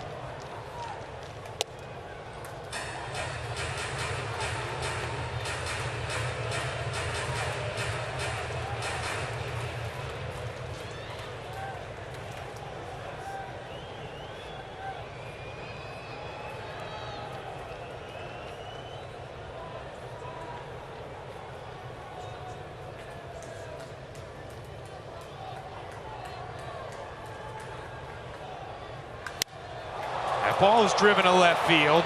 Going back, LaCastro, he runs into the wall, and it's off the top of the wall. That is going to be a double for Kyle Tucker, and the Astros with 2nd and 3rd, nobody out, to start things here in the bottom of the 9th. Tell you what, Tucker has shown a lot of ability in this series. We've talked about his defense, stolen bases, hitting, and right here, 2-seam fastball. Stays right there, and he just hammers it the other way. This is not knowing the ballpark, but I tell you another thing, that padding where he hit his head, that's not padded. That's no fun as an outfielder. Especially when you don't know it's coming. Yes. Running blind there backwards, and bang.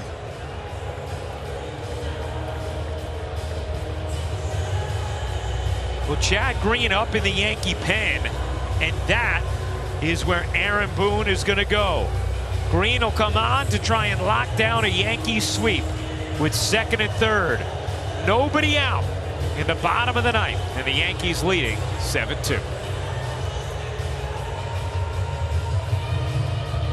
Brought to you by 1-800-GOT-JUNK.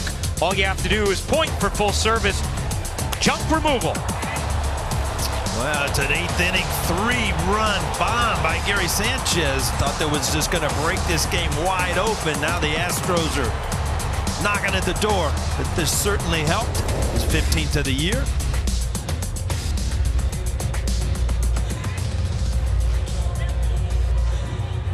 So Chad Green on to try and lock down this Yankee win.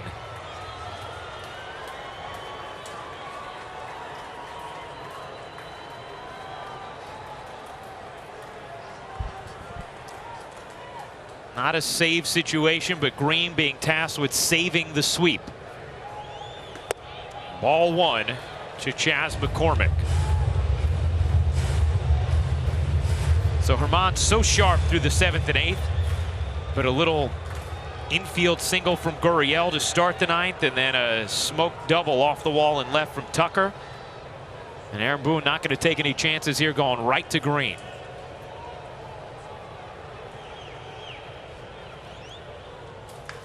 That ball is hammered to left field. LeCastro watches it go off the base of the wall. 2 runs will score. It's a 2-run double from Chas McCormick, and just like that, it's a 7-4 game.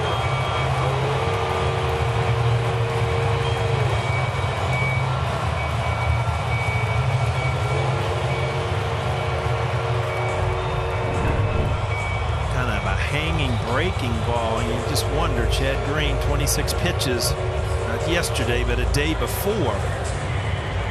Tony, you can talk about this, how much that would take out of a pitcher. 26 pitches with a day off in between. That's going to affect his stuff. Yeah, it remains to be seen. Looked like he was just trying to get a strike there with a curveball, not thinking McCormick would jump all over it. So things have really tightened up here. The Yankees with a 7-2 lead looked like they were cruising. They also had first and second, nobody out in the 9th. Did not score. But 3 straight hits here in the bottom of the 9th.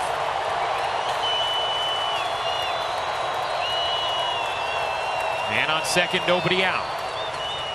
And 2-0 now on Abraham Toro.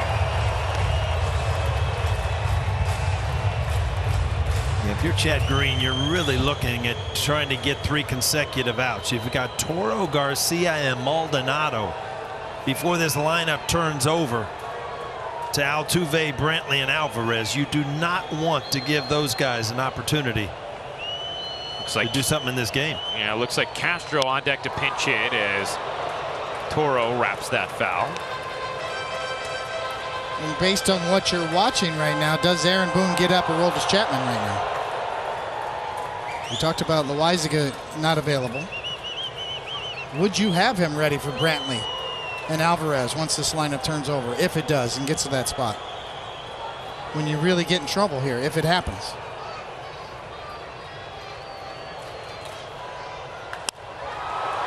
Hit in the air to right field and deep. Judge back on the move. Can't make the catch. It's off the wall. McCormick had to hold up. Now he's being waved home. He will score. It's an RBI double for Toro, and it is a 7-5 game.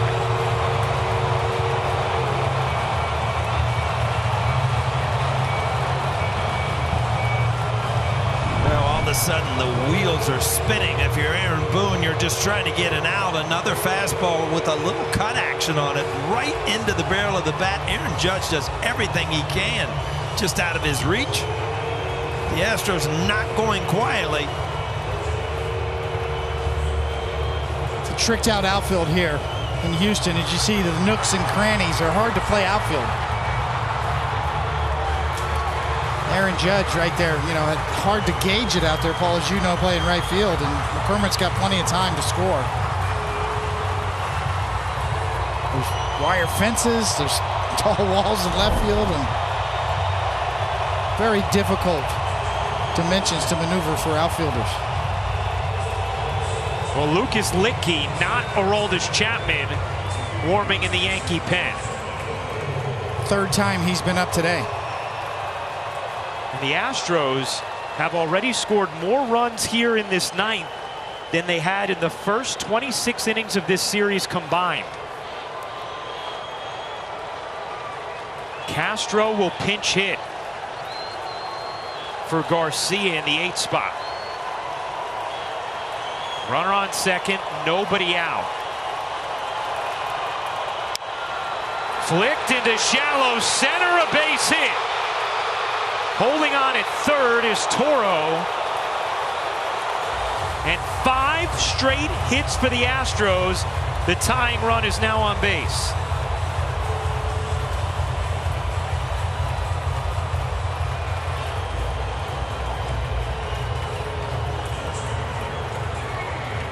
Still nobody out.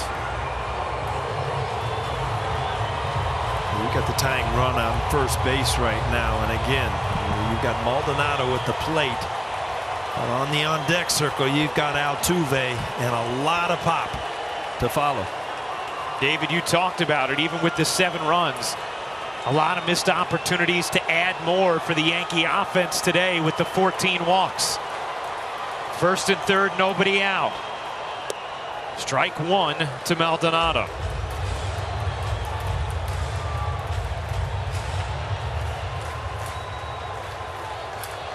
LeMahieu, the second baseman, pinched towards second. He's been able to throw that slider for strikes, but it hasn't been that sharp slider that we've seen in the past couple of weeks. So kind of a dangerous pitch, especially to the lefties. Again, it's just kind of rolling. Now Miles Straw, who has fantastic speed, is going to pinch run for Castro at first base.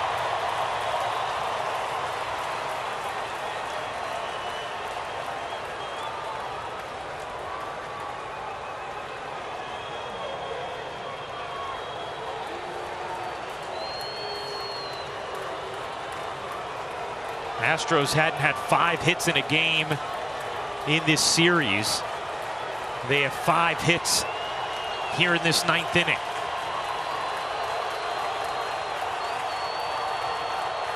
The 0-1. Fought off to short. Torres drops it intentionally. Will they call it a catch? Heads up play by Torres to try and pull it off, but they'll call it a catch. 1 down. Well, I tell you, that would have been a dream come true if that would have short hopped him into an easy double play. Now the stolen base really comes into play in my mind. Miles Straw, 13 stolen bases on the year, leads the team.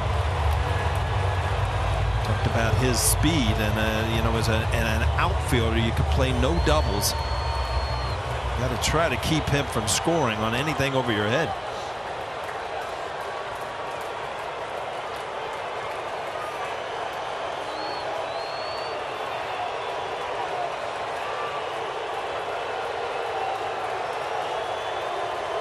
We know these two met in the Bronx in May when the Yankees were on the brink of a sweep. A battle Altuve won. First and third, 1 out. Strike 1.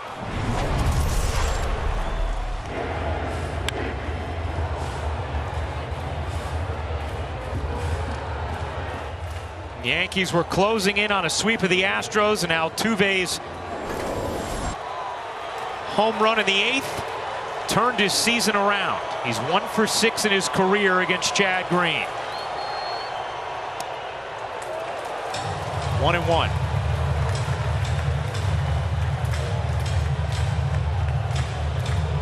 Coney, this has to be a tough time for a pitcher facing the top of their order with a tight strike zone where you cannot really challenge guys out over the middle of the plate. Too good of hitters. You picked up on it too as well. And Chad Green not with his A-game stuff today so far. The curveball's been a little flatter. Not as much depth to it today.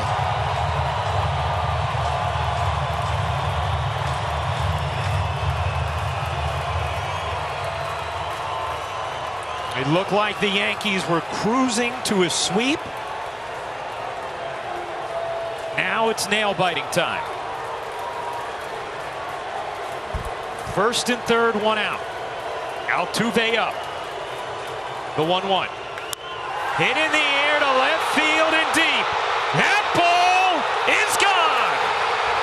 A walk-off 3-run homer for Jose Altuve.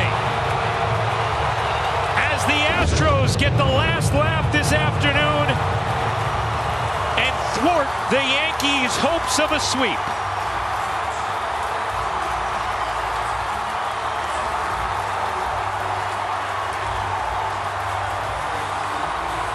A crushing gut punch here in the ninth. And Altuve fine to go shirtless this time.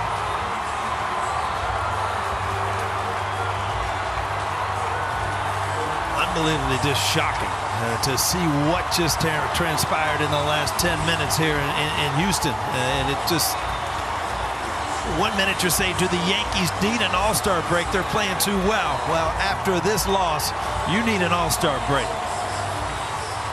The last troll of the weekend goes to Jose Altuve and the Houston Astros.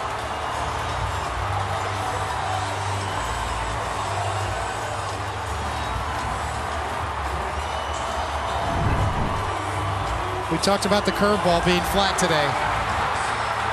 That one stays over the heart of the plate, and even though Altuve's out in front a little bit, you got a short porch in Houston here and left. Pulled fly balls leave the ballpark.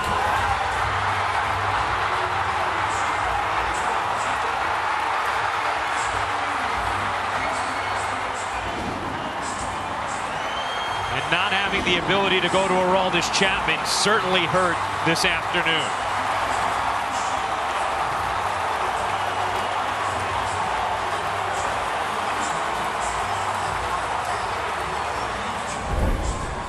A shocking finish to this game as the Astros, whose offense had been muted the entire series, score 6 runs in the 9th inning and win it 8-7.